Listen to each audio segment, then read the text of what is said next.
I'm sorry, Dave. I'm afraid I can't do that. Je vais lui faire une offre qu'il ne pourra pas refuser. Can she be late for her cinema show? Antoine Doinel, Antoine Doinel, Antoine Doinel, Antoine Doinel, Antoine Doinel, Antoine. Le monde se divise en deux catégories. Ceux qui ont un pistolet chargé et ceux qui creusent. Toi, tu creuses. Parlez-vous au cours de mime? Je suis un homme. Ah, personne n'est parfait. J'aime l'odeur du napalm mon petit matin. Vous avez de la pâte? Vous avez du sucre? Alors avec la pâte, vous faites une crêpe puis vous mettez du sucre dessus? La mère suce des queues en enfer. And I am the best film director in the world.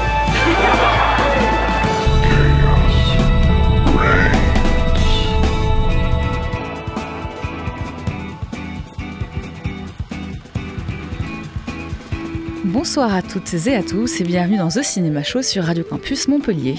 Je suis ravie de vous retrouver en ce début chaud de mois de juin. Ça sent les vacances, les journées plage et les demi en terrasse. Tous les mercredis, vous le savez, on se retrouve pendant 1h30 pour débriefer l'actu ciné de la semaine. Et ce soir, j'ai avec moi une équipe de folie. Si ce soir, je suis la Lilo de cette émission, alors voici qui se trouve à mes côtés. Déjà, ma grande sœur Nani qui me protège contre vents et marées, voici Jules. Comment ça va, Jules ? Ça va, ça va. T'es contente d'être Nani ? Oui, très content. Moi, je l'adore. J'ai le bon rôle. C'est vrai. Et bien sûr, à ses côtés, le fabuleux David, son surfeur préféré. Est-ce que t'as la forme, Victor ? Ça va. Ah, je suis David, putain, stylé. Ah. En vrai, un peu bodybuildé. Tout Ah bah, léger. puis surfeur, quoi. Ouais, surfeur, la classe de fou. c'est stylé, ouais. Cool, voilà. merci. Ah bah, avec plaisir. En face, mon cher Picli, qui s'occupe de toutes les news terrestres. Salut Hugo. Ah putain, je sais pas l'imiter Picli. mais ça va très bien. Tu peux pas faire l'accent russe là Quoi dans le dessin animé, dans le dessin animé. Ah oui, okay. L'accent russe. Ouais, il a un gros accent russe. Ouais, moi, je l'ai vu en non, mais VF, je vais éviter qu'on fasse ban ce compte Twitch. Ouais, okay. Ouais, c'est vrai. Dommage. Et bien sûr, la caution divertissement de cette émission. Oh, tout c'est mimi, énorme. tout poilu. Mon petit Stitch, mon cher Costa. C'est Comment hyper bizarre. ça va ? Oui. Bah, c'est un TikTok en fait. C'est un Tu peux TikTok. l'imiter Imite Stitch, s'il te plaît. Bien sûr, avec grand plaisir. C'est Stitch quand il dort. C'est ça. Oh non, il fait du bruit quand il dort, je pense. C'est vrai. À la réalisation de cette émission, la matriarche Titou, a.k.a. Yanis, est aux commandes. Et à la vidéo, notre agent Cobra Bubbles, à nous, j'ai nommé Alex. Régie. C'est monstrueux. On a ça maintenant. Bonsoir à vous deux. Ce soir, il sera question de 3 films. The Phoenician Scam de Wes Anderson, Hot Milk de Rebecca Lankiewicz et Lilo et Stitch, donc, de Dean Fletcher Camp. Après les débats, nous vous proposons une petite carte blanche au cours de laquelle nous vous répondrons à cette question. Les cinéastes doivent-ils conserver leur univers à tout prix ? Et en fin d'émission, Costa présentera le quiz de la semaine, puis nous terminerons comme le veut désormais la tradition par les recos de l'équipe. Sans plus attendre, Hugo ouvre le bal, c'est donc parti pour les news. Now, Buffalo's #1 news team. Good evening and welcome to Eyewitness News at 6. I'm Susan Ortega. And I'm Evan Baxter and here's what's making news. Et on ouvre notre mercato de la semaine avec 2 suites de comédies cultes. Tout à fait, et pour notre premier projet, alors vous savez d'habitude dans le journalisme on dit qu'il faut faire attention à bien citer ses sources, à vérifier leur fiabilité. Et pour la première fois dans l'histoire de cette émission, je suis très heureux d'annoncer que je suis allé prélever l'information à la source la plus fiable possible, puisqu'en effet c'est lors de la présentation de la restauration 4K de son Dogma que Kevin Smith a confirmé travailler sur un Dogma 2, et je peux confirmer parce que j'étais dans la salle. La source c'est vraiment Kevin Smith lui-même. Alors pour rappel, Dogma raconte comment une femme désignée par Dieu et comme élue et assistée d'un apôtre de Jésus, de plusieurs anges et de Jay et Silent Bob, des personnages récurrents des films de Smith, doit affronter 2 anges déchus qui menacent de détruire la création tout entière. Le film fait d'abord partie du View Askew Universe, soit l'univers interconnecté des films de Kevin Smith, arrivé sur les écrans une quinzaine d'années avant le MCU. Cette suite devrait s'attarder sur la fille adulte de la protagoniste, devrait montrer que Jay et Silent Bob se sont séparés, et pourrait voir le retour de Matt Damon et Ben Affleck déjà au casting du premier opus. Pour l'instant, aucune date, mais Kevin Smith a confirmé à Cannes vouloir proposer cette suite au 80e Festival de Cannes, soit en 2027, donc encore 2 ans à patienter. On traverse désormais l'océan Atlantique du rire puisqu'on parle d'une autre suite de comédie, mais une comédie bien de chez nous. Le 16 mai dernier, le producteur Sébastien Fechner, neveu de Christian Fechner, retenez bien c'est important pour la suite, a confirmé au film français vouloir mettre en place la suite d'une comédie ultra culte et bien franchouillarde. Non mais la soupe aux choux, les gars, faut arrêter de noter des conneries sur mes feuilles, c'est l'émission certes. Quoi, c'est une vraie info? Ok, bon, Sébastien Fechner a déclaré à ce propos: nous allons nous attaquer avec une très lourde responsabilité à un monument du cinéma français et de la comédie, La Soupe aux choux, dont nous développons une suite. Je ne suis pas encore en mesure de préciser nos partenaires ou les talents avec lesquels nous allons travailler, mais l'intérêt est là. Pour rappel, La Soupe aux choux avait été réalisée par Jean Giraud et surtout produit par Christian Fechner, donc l'oncle de Sébastien. Tout est lié. On n'a pas plus d'infos, si ce n'est qu'il est peu probable que Louis de Funès et Jacques Villeray fassent partie du casting. On s'attend à ce que ça arrive dans les prochaines années. Et on clôture ce mercato avec notre ami James Cameron et ses prochains projets, et ce sont, des suites d'Avatar évidemment, mais il bosse aussi sur autre chose. En effet, vous n'êtes pas sans savoir que le 3e opus de la saga pandorienne devrait arriver sur nos écrans en décembre prochain. James, je t'en supplie, envoie un teaser, j'en peux plus d'attendre. Mais les 4e et 5e opus de la saga ne devraient pas arriver avant respectivement 2029 et 2031. Ce qui laisse du temps à Cameron pour tourner d'autres projets, à savoir 2 adaptations littéraires. Le premier s'intitulerait Ghost of Hiroshima et suivrait l'histoire d'un survivant des 2 bombes nucléaires larguées sur le Japon en 1945, une histoire qui serait en partie vraie. Cameron décrit ce projet comme un film de cinéma sans compromis et prévoit de le tourner dès que la production d'Avatar lui laissera le temps. Le second semble être un plus gros projet puisque notre bon James a confirmé avoir acheté via société Lightstorm les droits du roman Les Diables de Joe Abercrombie paru le mois dernier. Cameron aurait donc pour projet de développer un scénario avec l'auteur. Alors pour info, on n'est clairement pas sur un petit projet puisque Joe Abercrombie est apparemment considéré outre-Atlantique comme l'un des meilleurs auteurs de fantasy actuels et l'histoire de ce nouveau roman, le premier d'une saga, se situerait dans une Europe médiévale en proie au chaos. Le livre mélangerait autant la Suicide Squad, la ligne des Gentlemen Extraordinaires et Donjons et Dragons, un sacré bordel donc, sur lequel Cameron et Abercrombie devraient commencer à écrire pendant que le premier termine Avatar 3. Comme quoi, on peut avoir presque 80 ans et être plus productif que jamais. Est-ce qu'il y a un de ces projets qui vous tente? Déjà, vous vous rendez compte l'âge qu'on aura en 2029 et 2031? J'avais calculé quand j'aurais 33 ans en 2029, ouais, ça va pas ou quoi? Ça fait flipper. Mais le gars a 80 piges. Quel âge au premier Avatar? C'est ça qu'il faut comparer quand même. Moi, j'aurais 16 ans, je sais plus c'est quelle année, mais... 2009. 9, 10, 11, 12, 13 ans. Waouh. Mais 80 ans, il estime qu'il va vivre encore longtemps en fait, lui. Ça va. Mais surtout qu'il y a quelques mois, il avait dit peut-être Avatar 5, je le donnerais à quelqu'un d'autre parce que je sais pas si je meurs. Ouais. Et là, il dit non, mais j'en fais encore faire 14 films. Ah, son neveu va le donner à Avatar 5? Non, je pense pas. Ah merde.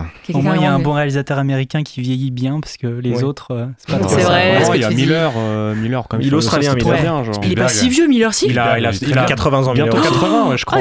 Et puis il est australien, donc ça compte pas. Ah oui, c'est vrai, pardon. Sinon, sur les projets, pardon, j'ai fait une digression. Oui. Plus personne ne s'exprime dans les projets. Personne n'a rien à dire. Abattu par la vieillesse. La soupe aux choux, incroyable. J'ai trop hâte. Honnêtement, j'ai trop hâte. Après, j'espère. C'est pas ça que j'aurais dit, moi. Ouais, honnêtement, la soupe aux choux, c'est tellement un projet irréel que j'ai envie de voir. Je vais aller au cinéma. J'avoue on ira tous et toutes au cinéma. Il y a une curiosité morbide où tu dis mais qu'est-ce que tu veux faire comme suite avec La Soupe aux choux? Après, s'il vous plaît, pas Christian Clavier en rôle principal. C'est tout ce que je veux. Les héritiers de Louis de Funès détestent Christian Clavier. Lucas avait appris ça. Les héritiers de Louis de Funès détestent Christian Clavier, ce qui reprend trop les limites de leur père en fait. Moi j'imagine bien un petit Philippe Lachaud avec Boudali là. Oh non. Non. Mon Dieu. Bon, on va suivre ces projets dans les prochaines semaines. On poursuit avec des nouvelles de l'univers Marvel. C'est la panique, encore, dans la maison des idées, puisqu'une série de mauvaises nouvelles est tombée. Premièrement, il semblerait que malgré un marketing désespéré, Thunderbolt soit un échec au box-office, malgré un bouche-oreille aussi très positif. Le film de Jake Schreier n'a encaissé que 360 millions de dollars, soit un score proche des Éternels ou de Black Widow, pourtant sortis tous deux pendant la période Covid. Mais surtout, c'est moins que Captain America 4 et Ant-Man 3, respectivement à 415 et 476 millions. 2 opus de la saga extrêmement décrits par les fans, et c'est toujours plus que The Marvels. On ne sait pas vraiment ce qui a causé cet échec. Thunderbolt a pu souffrir de la concurrence du mastodonte Minecraft, sorti 3 semaines avant.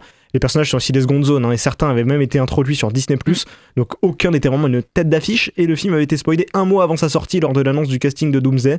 Sans oublier qu'après une grosse série d'échecs, la marque Marvel est certainement abîmée et va peiner à remonter la pente. Ça risque pas de s'arrêter là, puisque Disney a annoncé la semaine dernière un énorme nettoyage du calendrier Marvel. Premièrement, 3 films non annoncés et prévus pour sortir en février 2026, novembre 2026 et février 2027 ont été annulés. À noter que les dates sont parfois réservées des années à l'avance et que Marvel ne sait pas toujours ce qui sortira parmi ce qui prépare à quelle date. Mais cette annulation peut concerner un éventuel Shang-Chi 2, Doctor Strange 3 ou encore Black Panther 3, puisque l'objectif semble désormais d'aller à l'essentiel avec les 2 prochains Avengers. Et parlons-en également, puisque ces 2 prochains opus, prévus initialement pour avril 2026 et avril 2027, ont également été repoussés de 8 mois chacun et arriveront donc en décembre 2026 et décembre 2027. Un décalage justifié par une volonté de laisser plus de temps aux frères Russo pour réaliser leur vision gargantuesque, insérer rire, mais aussi car le créneau de Noël a récemment été plus favorable à Disney que celui du mois d'avril, avec notamment Spider-Man No Way Home, Avatar 2 ou encore Mufasa. Bon, en vérité, en coulisses, si les deux films ont bien entamé leur tournage récemment, la situation sera encore catastrophique, puisque le tournage aurait été démarré sans script, ni casting finalisé, ce qui annonce encore un chef-d'œuvre du 7e art, dont Kevin Feige a le secret. Conséquence de tout ça, Spider-Man Brand New Day, finalement, qui devait sortir entre les deux prochains mastodontes, sortira finalement avant, toujours prévu pour juillet 2026, et un film inconnu prévu pour juillet 2027 a échappé à la purge. Quoi qu'il en soit, le calendrier peut toujours bouger, puisque Avengers 6 pourrait sortir face à Dune 3 et Avengers 7 face au Seigneur des Anneaux, La Chasse au Gollum, donc on n'est pas à l'abri de nouveaux reports. Est-ce que vous pensez que le MCU est un petit peu en danger ? Bah, mérité, moi. Ça fait un petit moment de toute façon qu'ils perdent. Depuis les derniers Avengers, il y a plus grand chose, et c'est vrai qu'ils n'ont jamais réussi à faire revenir de grosses têtes.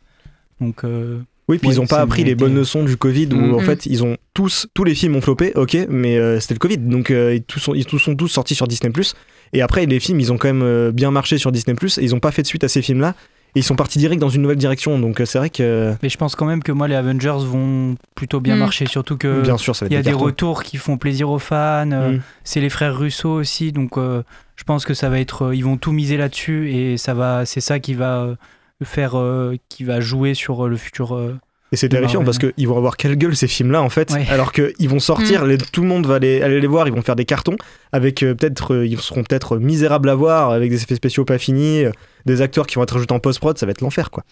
Moi honnêtement je pense qu'en fait qu'il y a eu cette hype des deux Avengers, c'est qu'en fait ils courent derrière ce succès, et que honnêtement je pense même pas que le 6 va avoir ce succès grandissant, parce que ça aura pas la même hype, on a plus cette attente en fait. En fait c'est bien bon, sûr. Ils ont déçu, et pour moi c'est trop tard, et je pense qu'il faut qu'ils changent tout à zéro quoi. Ouais. Puis même je sais pas, faut tourner la page quoi. Ouais, genre, voilà, ils poussent trop sur quelque chose qui est déjà... Iron Man, c'était quoi le premier Iron Man? C'était avant 2010 Ouais, 2008. Ouais, 2008-2009, voilà. Après, on s'est beaucoup amusé avec sympa, les films solo et tout machin, le Avengers Endgame, et c'était du bon fanservice qui était sympa. Moi j'ai tiré un trait sur Marvel quoi, genre depuis en fait Endgame, je n'ai regardé quasi aucun Marvel quoi. Et c'est pas très grave. Ça y est, genre merci pour tout.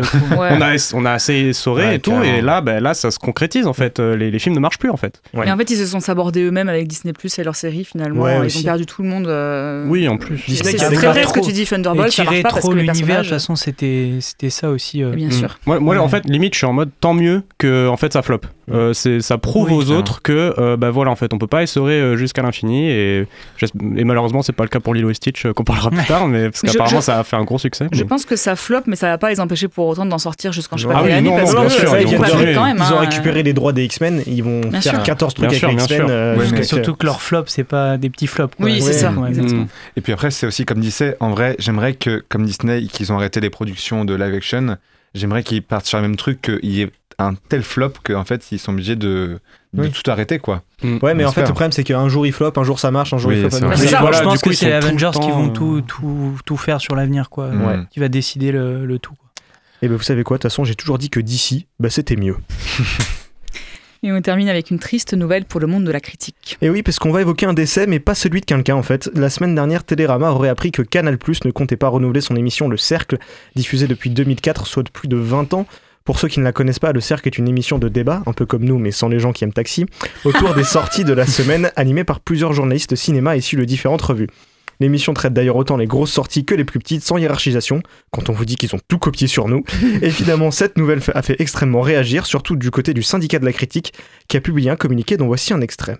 Au-delà de son apport éditorial, Le Cercle joue un rôle structurant dans l'écosystème cinématographique, par ses recommandations et soutient la fréquentation des salles et accompagne la vie des films en amont de leur diffusion télévisée ou numérique. Ces enjeux rejoignent pleinement l'émission historique de Canal+ en tant que partenaire majeur du cinéma. Alors, est-ce que ça consommait un petit peu les débats du cercle autour de la table? Non, très rarement. Aïe. Mais ils ont évoqué la raison de cet arrêt? Non, pas vraiment. Non, c'est juste Canal qui souhaiterait pas reconduire le truc. C'est Bolloré. Oui, Bolloré, exactement. Oui. Mais c'est terrible, super. Hein. Mais en même temps, c'est le début d'une longue agonie pour la culture et le cinéma. De toute façon. Pas tant que ça, parce que, après, c'est que ça, en fait, ça change, quoi. Ça change de tendance. Maintenant, justement, j'ai regardé une dernière vidéo de Reggae, j'arrive plus à le dire. Rage Gorilla. Alors, c'est ça son nom. Je regarde ses vidéos YouTube parfois, et même maintenant, il est invité en séance de presse. Vous savez, les séances de presse. Et donc, il y a quand même une tendance qui change. Et puis aussi, en plus, Canal+ est repris maintenant par extrême droite. Donc, en fait, malheureusement, tous ces facteurs-là font qu'on se retrouve avec des émissions iconiques comme ça qui disparaissent. Évidemment, quoi. bien sûr. Et puis honnêtement, on ne regarde pas quoi aussi, malheureusement. Moi, je regarde pas. Hein. Mais est-ce que c'était pas la seule émission de télé qui parlait de cinéma? Parce que là, j'en ai pas en tête. Là. Non, il y en a sur le service public sur France 2, je crois. C'est des émissions de critique, mais de plusieurs pas que du cinéma, mais. Ouais, okay. mais c'était la plus grosse émission de cinéma connue, quoi. Et oui, et bah c'est bien dommage. De toute façon, vous savez quoi, Bolloré et les trucs bien, c'est pas tellement compatible. Merci Hugo pour toutes ces actualités. Les news sont maintenant terminées. Passons sans plus attendre à nos débats de la soirée.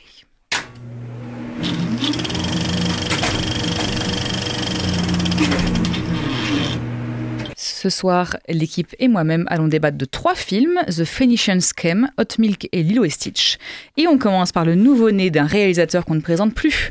Comment se porte le cinéma de Wes Anderson? Réponse après la bande-annonce.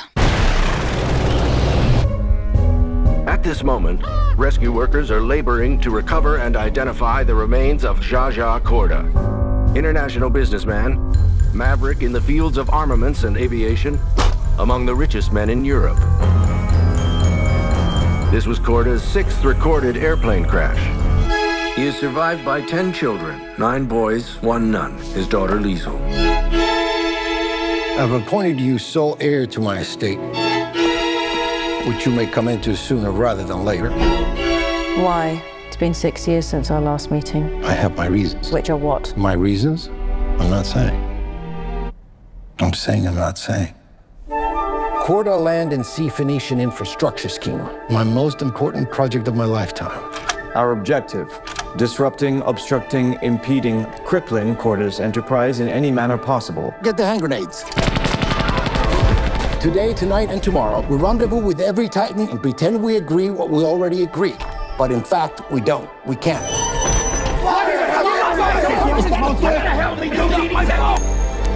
Call it. Heads. Heads.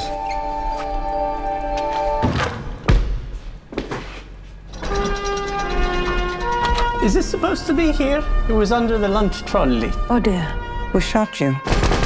Tara's from out of town. Help yourself to a hand grenade. You're very kind.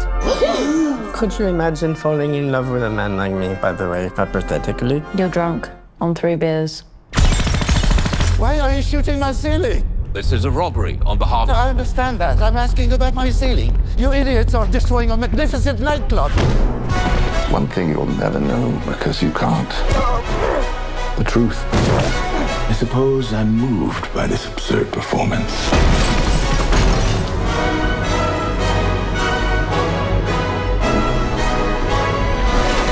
I recognize this assassin. Calm down. Suicide panel. Where's for father? Take this miserable sin into the comfort of heaven.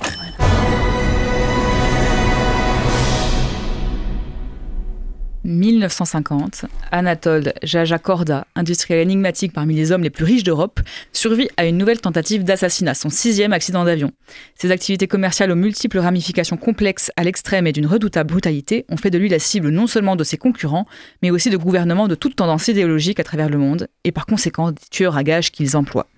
C'est à ce moment précis qu'il décide de nommer et de former sa successeur, Liesl, sa fille de 20 ans, aujourd'hui nonne, qu'il a perdue de vue depuis plusieurs années. On retrouve au casting. Préparez-vous bien, parce que je vais tous les lire. Benicio del Toro dans le rôle de Jaja Korda, Mia Freppleton dans le rôle de Sir Liesl. On a également Michael Cera, Tom Hanks, Bryan Cranston, Riz Ahmed, Matthew Amalric, Jeffrey Wright, Richard Ayoade, Scarlett Johansson, Benedict Cumberbatch, Bill Murray, Willem Dafoe, F. Murray Abraham, Rupert Friend, Hope Davis, Charlotte Gainsbourg, Antonia Desplat et Stéphane Bach. Wow. Rien que ça. C'est trop. Costa, je te laisse la parole. Qu'est-ce que tu as pensé du film ? Eh bien, déjà, alors, Wes Anderson, je n'avais vu qu'un seul film de sa filmographie, qui était The Grand Budapest Hotel, que j'avais beaucoup aimé. Et donc, du coup, j'arrivais avec, on va dire, peu d'attente en quelque sorte, parce que pour moi, ça va être un bon film. Et ça a été un bon film. J'ai passé un très bon moment devant cette œuvre. Beaucoup très marrant. Après, juste, comment dire, en fait, il y a 2 intrigues au départ. On est sur un film qui est un peu un film contre la société et contre le conglomérat. Et puis d'un coup, on passe vers la fin du film à une autre histoire, en fait, où c'est plus un film intime entre 2 frères, 2 demi-frères, pardon, qui qui se fight. Et ça, j'avoue que ça m'a juste un peu perdu. Parce que j'aurais aimé qu'on termine cette intrigue du conglomérat, on va dire. Mais non, franchement, après vu que le style est assez identique à chaque film, j'avoue qu'on peut pas dire grand-chose en fait au final. Moi, la mise en scène m'a beaucoup plu. Oui, en fait, c'est est-ce que t'aimes ou est-ce que t'aimes pas finalement. Mais c'est surtout, moi je trouve, vu que c'est ton deuxième, je comprends que tu puisses apprécier. Oui, moi aussi, si j'ai... Pour avoir vu toute sa filmo... Voilà. Ah oui, un ras-le-bol, quoi. Désolé mon français, mais on se fait chier. Oui, je comprends. Au bout de 20 minutes, premier degré, j'ai eu envie de partir. Ah ouais. Parce que, en fait, j'ai pas vu tous les films, mais je pense que j'en ai vu 4, 5, 6, un truc comme ça. Et vraiment, en fait, j'en ai marre que Wes Anderson fasse le flemmard. Ok, on a compris. Il a une super recette. Il est ultra malin.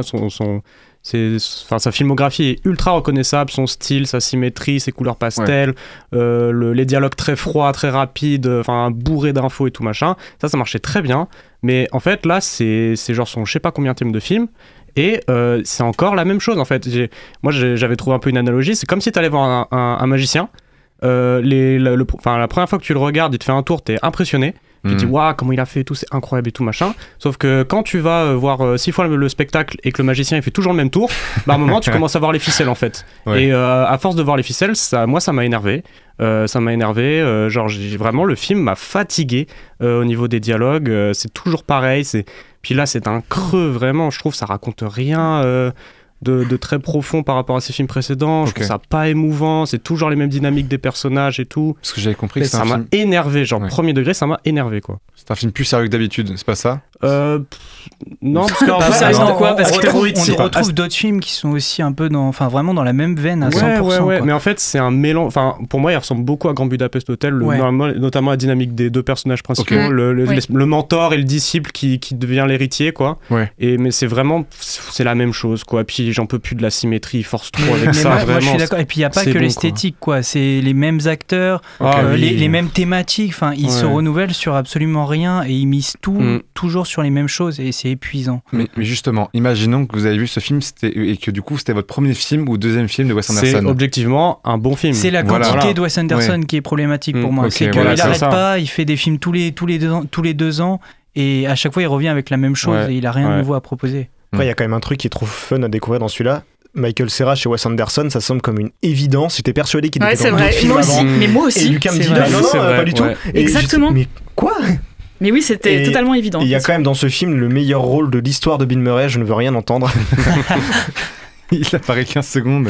Même pas. C'est ça. Ça, j'ai une question pour toi. Est-ce que tu penses que c'est son film de la maturité? C'est plus Asteroid City, film de la maturité. Mais par contre, alors, je sais pas, Benicio del Toro, c'est son premier film avec Wes Anderson ou pas? Tu me poses des questions là. Je sais pas, mais attends, vous avez vu tous les films. En tout cas, c'est le même film que ceux d'avant. Je crois que oui, en vrai. Parce que moi, j'avoue que son charisme, honnêtement, moi, il m'a fait un peu rester dans le film, quoi. Enfin, j'étais à fond avec lui, quoi, j'avoue. Le personnage m'a beaucoup plu. Mais moi, je suis assez d'accord avec toi, Costa. Alors moi, j'ai vu beaucoup de films de Wes Anderson, mais je ne me lasse absolument pas de sa mise en scène. Au même titre que je ne me lasserais pas, par exemple, d'un peintre qui fait plein de tableaux, genre Monet. Je m'en suis jamais lassée, par exemple. Et Wes Anderson, c'est pareil pour moi. C'est un peu mon Monet à moi, du cinéma. Et j'ai beaucoup ri. Beaucoup ri. Et je crois que c'est le premier film de Wes Anderson où je ris autant. Et je trouve que les castings sont toujours parfaits. Et puis... il y a Benedict Cumberbatch, qu'est-ce que vous voulez que je fasse? Avec un look. Je peux pas lutter contre ça. Très beau rôle. Magnifique. Magnifique. D'ailleurs, Hugo, qu'est-ce que tu penses? À part de Benedict, qu'est-ce que tu en penses? Alors moi, déjà, je me pose quand même beaucoup de questions sur pourquoi il est en compétition à Cannes. Enfin, pourquoi en compétition? Donc, le film voulait repartir avec la Palme d'Or. Il aurait dû être... Ah bon, il voulait... c'est Thierry Frémaux, le problème. Voilà, c'est ça. Je comprends pas ce qu'il foutait là. Anecdote. Pardon, vas-y, finis. Non, parce qu'en fait, il avait pas vraiment de prétention à gagner, donc il aurait bénéficié plutôt d'un hors compétition. Là, je pense que ça l'a un peu desservi. Mais en fait, moi, c'était mon premier, du coup, film de Wes Anderson. J'ai jamais vu les autres. Et j'ai quand même passé un bon moment parce qu'il y a cette espèce d'humour un peu noir, un peu trash. Alors, on l'a vu dans la bande-annonce, il y a ce gag avec la pilule de cyanure qui est vraiment à mourir de rire. Et dans celui-là, il y a un côté Tintin. Et moi, j'aime bien Tintin. Oui, c'est vrai que ça fait très les aventures de Tintin. Et du coup, j'ai envie de voir Wes Anderson faire un film Tintin maintenant. C'est le premier, ça doit être vraiment super. Parce que le film est pas mauvais, même si j'ai pas trop apprécié sur le moment, parce que ça m'a ennuyé plus qu'autre chose. Le film est pas mauvais. Et il y a vraiment le truc de Wes Anderson et on prend toujours du plaisir à le voir. Juste, c'est vrai qu'on s'en lasse quand on en a vu 10 avant, quoi. Voilà. Après, on voit les ficelles, quoi. Vous parliez du casting. Moi, je trouve qu'il y a un truc qui m'énerve avec ce casting, c'est facile. Non, mais il est too much. Du coup, voilà. y a... Après, tous ces films sont comme ça. Ouais, c'est ça. Du coup, on voit Tom Hanks.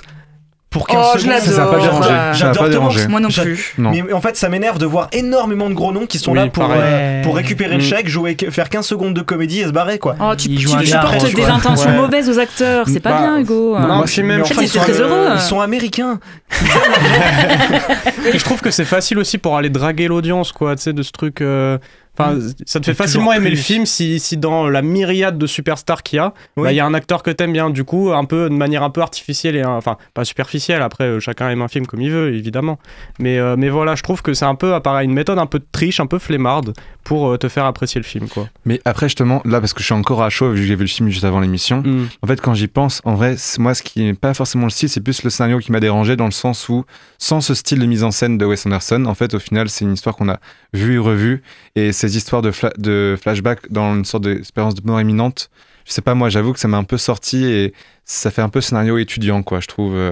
Oui. Après, j'abuse un peu. Je trouve que quand même son écriture est assez faible parce que en fait, pour moi, il cache sa faiblesse d'écriture dans le fait de faire des dialogues, tu sais, où il y a beaucoup d'informations, où les personnages énumèrent d'une manière limite cartoonesque, quoi, tellement ils énumèrent trop, limite t'as l'impression qu'ils sortent du 4e mur.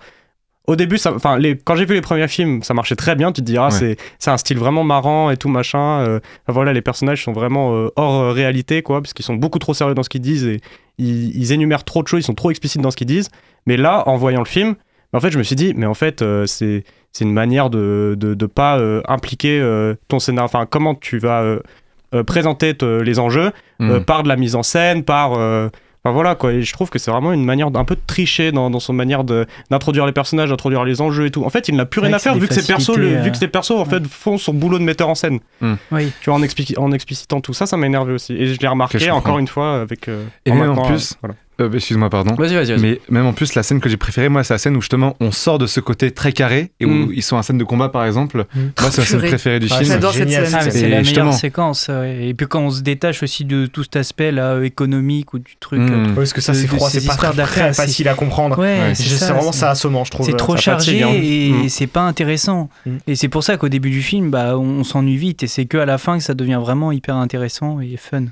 Et je trouve que ça fait du bien quand même de voir un Wes Anderson au milieu de la myriade de films qui se ressemblent tous pour le coup. Dans les gros budgets, je parle, évidemment, le film indépendant, c'est autre chose, mais c'est un gros budget, un gros casting différent de ce qu'on voit d'habitude au cinéma et ça fait du bien Surtout aussi. Surtout que l'été va attaquer, des films qui se ressemblent, on va en prendre. Exactement. Là, ça fait du bien de commencer l'été, on embrasse Mission Impossible. Mais bon, Exactement. C'est toujours plaisant de voir du Wes Anderson qui dénote dans la masse, mais Wes Anderson développe lui-même une masse de films et vu qu'ils se ressemblent tous, en fait, c'est un peu le comble, quoi. Genre, il dénote des autres, mais il fait tout le temps le même truc. Mais d'un autre côté, personne ressemble à Wes Anderson. Donc oui, ça, c'est bien, mais bon, voilà, j'aimerais bien qu'il remanie un peu son cinéma et voilà, si j'ai un message à Wes Anderson, je sais qu'il nous écoute pas, mais voilà, genre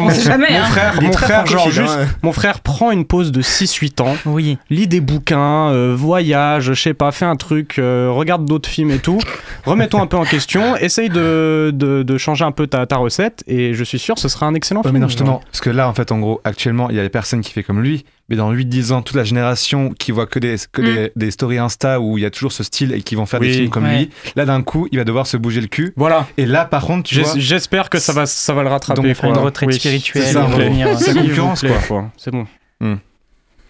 C'est bon, tout va bien, vous avez tout dit sur votre... Je suis énervé, c'est voilà, j'ai dit mon message. J'étais hyper positif et en fait non, j'ai dû casser des choses. Oh là là. Bon, allez voir quand même, si vous adorez Wes Anderson, non, mais en vrai, vous aimerez. Voilà. Ah oui, carrément, faut y aller. Si vous ne vous lassez pas, vous aimerez et faites-vous votre propre avis, vous nous direz. Exactement. Contactez-nous, dites-nous ce que vous en avez pensé. Écoutez. En vrai, flemme. Flemme de répondre. Passons maintenant au deuxième film de la soirée qui signe le passage à la réalisation de la scénariste et actrice Rebecca Lankiewicz, adaptant le nouveau roman de Deborah Levy. Paris réussi, réponse après la bande-annonce.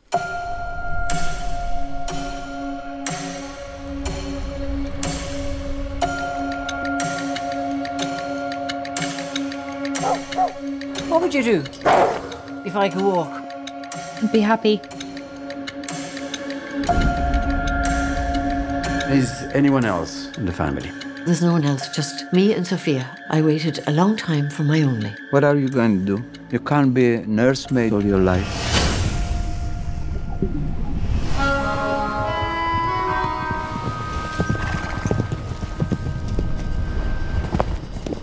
Look at all this blue, Sophie.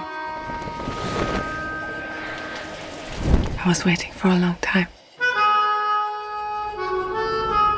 Should be listening out for me. What has your mother told you about her family? Something happened to her. I can feel it in her body. As a child, you hated change. You were always fearful. You were never brave. I'd rather be dead than shackled. Wouldn't you? What you are contemplating is quite brutal. Sophia! Sophia! Sophia! Go! You're so much of me! So much!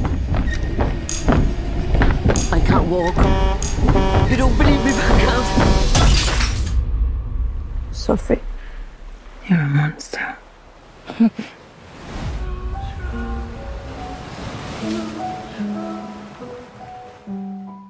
Par un été étouffant, Rose et sa fille Sofia se rendent à Almeria, une station balnéaire du sud de l'Espagne.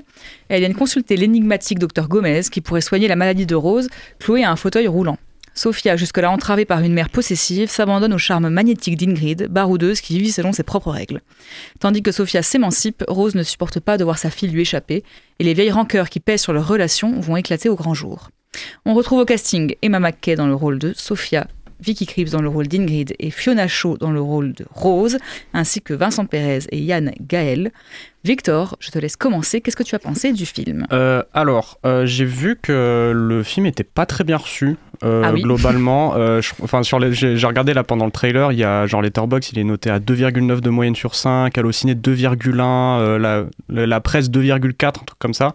Et je trouve que c'est un peu fort quand même, enfin c'est un peu méchant quand même, parce qu'il y a quand même quelques bonnes idées.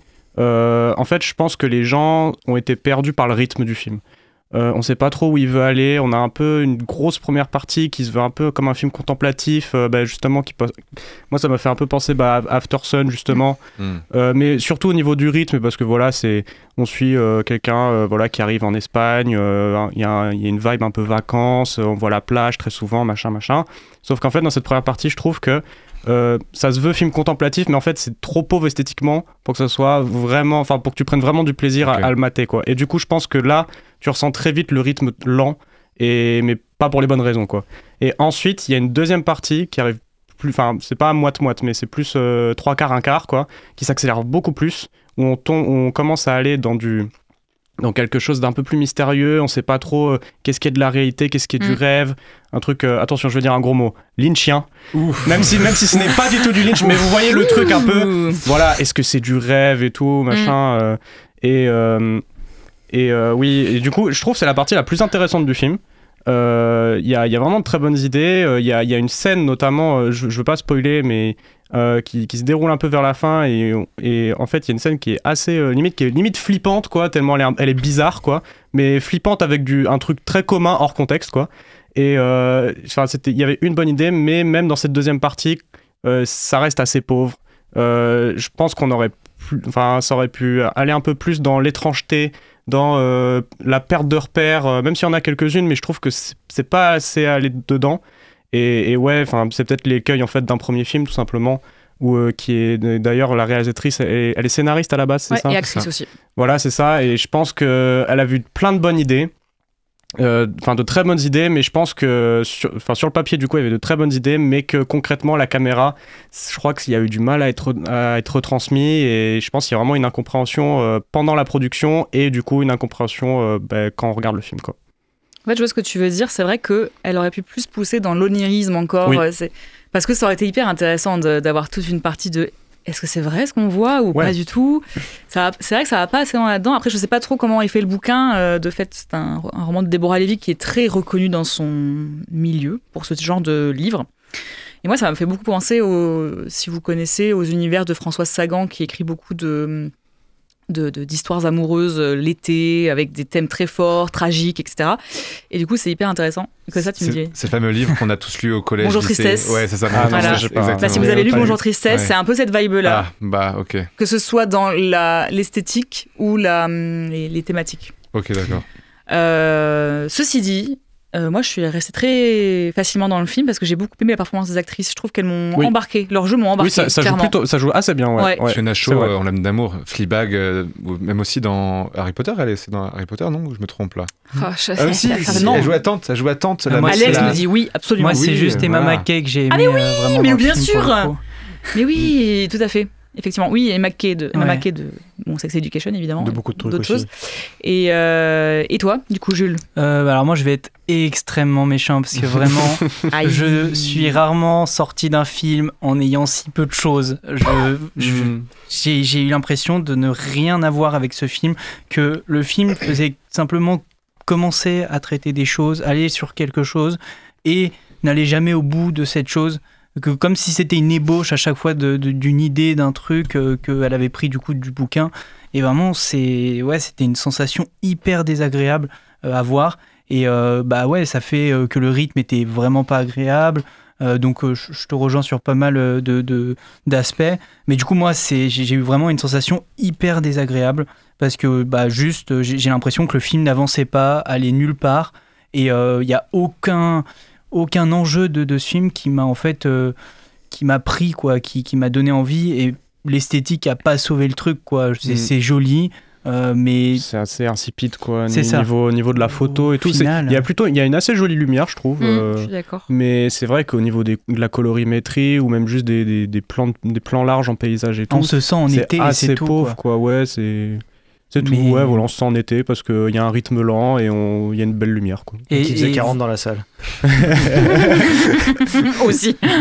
Et j'ai même eu cette sensation désagréable de voir presque des séquences qui venaient parfois d'un film et une autre qui venait d'un autre film, tellement il y avait des trucs que j'arrivais pas forcément à relier. Enfin, moi, j'ai eu beaucoup de mal à me prendre c'est ça, à tout réunir dans ce film, parce qu'à un moment il part sur une sorte, du coup il y a une histoire un peu d'amour, à un autre moment il part sur le problème mère-fille, et il y a tous ces trucs qui semblent hyper séparés. On sent pas une histoire vraiment qui est genre une histoire. On sent qu'il y a plusieurs histoires, et je trouve que le film arrive à aucun moment à raccrocher toutes ces histoires.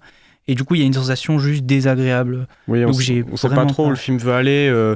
Est-ce que c'est un film Sundance? Est-ce que c'est un film sur le féminisme et la sexualité? Est-ce que c'est un film sur la famille?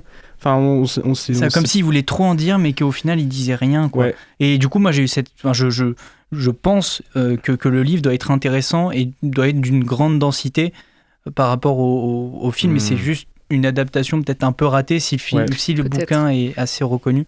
Mais bon, je m'avance pas là-dessus. En tout cas, l'autrice est reconnue. Le bouquin est sorti en 2024, donc je sais pas s'il a eu le temps d'être reconnu à ce point-là. Mais par contre, c'est une autrice reconnue depuis longtemps, donc. C'est étonnant quand même qu'on adapte un film qui c'est vrai. Un livre. Je me suis fait cette réflexion également. Vu qu'elle était déjà connue, l'autrice, c'est ça. Oui, certainement qu'elle a acheté très vite les droits, Rebecca Lankiewicz. Mais oui, écoutez, on va lire le livre et on vous dira. Non, personne. D'accord. Flemme. À quel moment t'as pas la flemme, quoi, ça? Ah non, si, pour plein de choses. Tout ça parce qu'il y a que des femmes. Super. Dès qu'il y a un peu de femmes dans un film, ça parle des problèmes des femmes et que ça parle des vestiges du passé. Excuse-moi ton t-shirt là, en fait, là-haut. Excusez-moi, mais juste qu'il n'y avait pas Maxime ce soir, normalement. C'était une imitation. C'est un hommage, comme on disait tout à l'heure. Je t'aime. Non, mais Maxime. Non, mais juste, j'ai quand même passé un bon moment devant le film. J'ai pas trouvé le temps long. J'ai bien aimé essayer de décrypter quand même sur la fin, tout ça. Oui, c'est vrai. Voilà. Vous avez bien de Moi la aussi, chance. j'ai beaucoup aimé. Voilà, on est comme ça, nous. Écoute. Eh bien, merci beaucoup les garçons pour vos avis. Je vous propose, avant de passer à la suite de nos débats, de faire une petite pause musicale, histoire de reprendre notre souffle et d'annoncer le film suivant. Vous allez très vite reconnaître, mais on s'écoute tout de suite Hawaiian Roller Coaster Ride, interprété par Mark Keali'omalu, tiré du film d'animation Lilo et Stitch.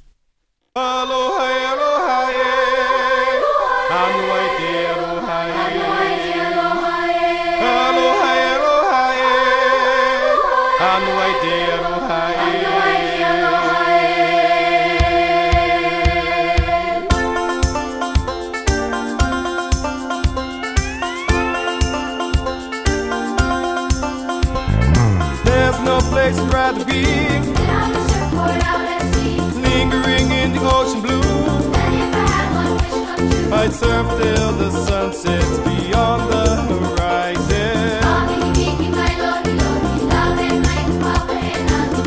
Flying by on the Hawaiian roller coaster ride.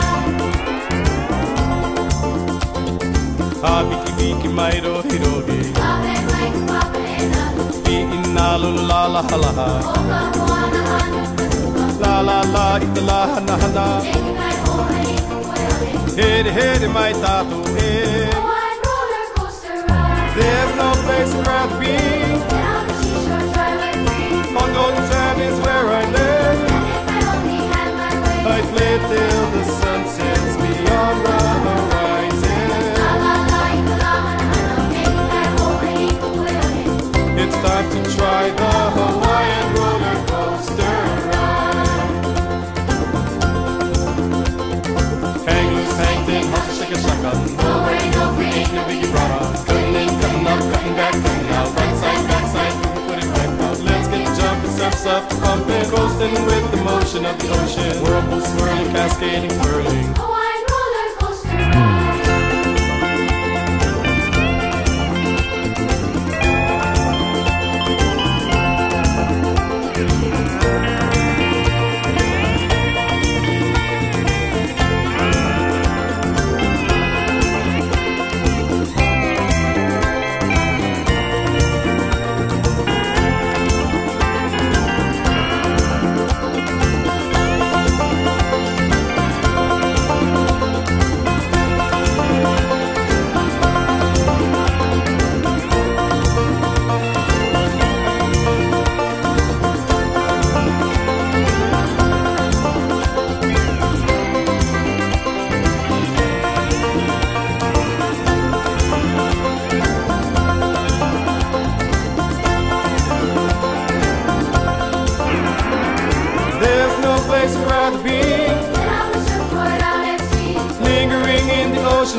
I'd surf till the sun sets beyond the horizon.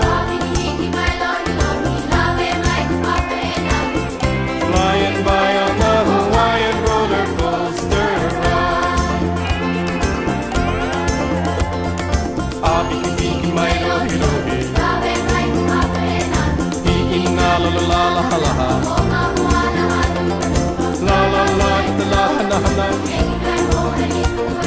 Hede hede mai tatu e. On termine donc ces débats avec la nouvelle adaptation live-action de Disney, à savoir Lilo et Stitch de Dean Fletcher Camp. Renouveau du studio ou énième flop. On vous dit tout ça après la bande-annonce. We have apprehended a dangerous experiment. Where is he? He escaped. He is trying to find the police cruisers. He took the red one. What hideous planet is caught in your crosshairs? Shooting star! I wish for a friend. Like a best friend.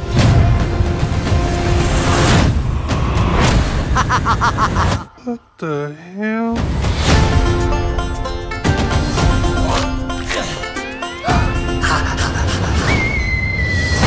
He's so cute and fluffy. He is your responsibility. Got it. We promise. Yeah. Get down from there. You look like an angel. No. Control him. Hey, what are you doing? Talk like an angel. No. Dogs on the table. You sure that's a dog? Yeah. Rough. You're the devil in disguise. Oh, yes, you are. Ew. We are not keeping this thing. Ohana means family. Family means nobody gets left behind. Or forgotten. Stitch bad. Sometimes family isn't perfect. That doesn't mean they aren't good. That's close. I don't think you're supposed to drink that.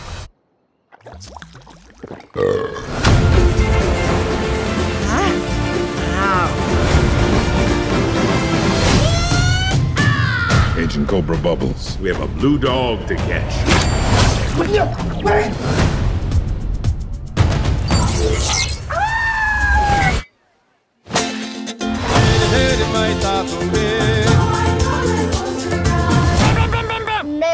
I'm gonna give you to the count of 3, Stitch.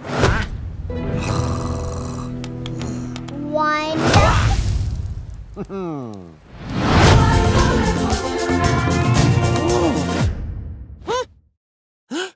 Lilo Pelekai est une jeune fille d'origine hawaïenne. Âgée de 6 ans et n'ayant pas d'amis à l'école, elle est élevée par sa grande sœur Nani suite à la mort de ses parents. Lilo va alors faire la connaissance de Stitch, une créature créée par des scientifiques extraterrestres et exilée sur Terre en raison de son potentiel de destruction. On retrouve au casting Chris Sanders qui fait la voix de Stitch, Maya Kealoha, Sidney Agudong, Zach Galifianakis, Billy Magnussen, Kaipo Dudois, Tia Carrère, Courtney B. Vance, Anna Waddingham. Jules, c'est toi qui commences cette fois-ci. Qu'est-ce que tu as pensé de ce live action ? Bah écoute, c'est Disney qui fait du Disney. Ils font un énième remake live action qui n'a aucun intérêt, qui nous rappelle juste que le dessin animé est super bien. Et que du coup, bah, c'est mieux. Ça nous rend juste nostalgique en fait. C'est ça, ça nous donne juste envie de retourner voir leurs vieux films. Peut-être c'est leur but, mais il n'y a pas besoin de mettre autant d'argent dans ça. Quoi. Juste une petite pub. Et surtout là, bah, ils ont fait le choix le plus débile au monde, c'est-à-dire prendre les moins bons éléments et laisser les meilleurs éléments. Et ils ont fait que des choix catastrophiques. Alors je vais pas faire une liste entière, hein, mais il y a des personnages qui sont supprimés.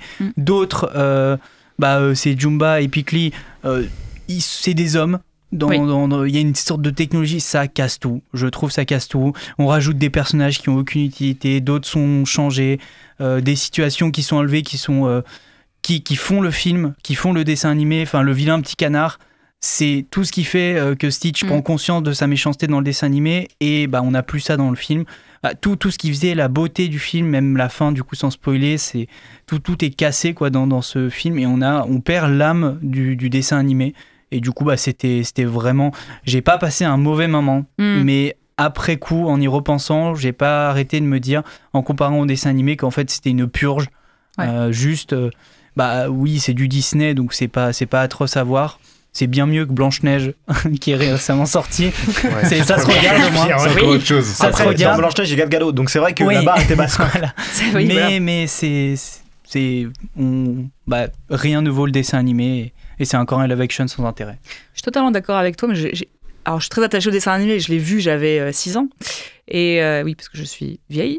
Mais non. Et si. Et j'ai beaucoup râlé devant le film, parce que j'adore râler en plus. Parfait. Et en fait, j'ai du mal avec ce concept de live action où tu reprends trait pour trait l'histoire, ou en changeant des trucs, mais de manière merdique, parce que pour moi, c'est juste une manière de dire que le cinéma d'animation est moins bien que le cinéma live. Et je comprends pas s'il existe déjà en animation, quel est l'intérêt ? Soit tu fais la même chose, soit tu prends énormément de liberté et tu pars sur autre chose.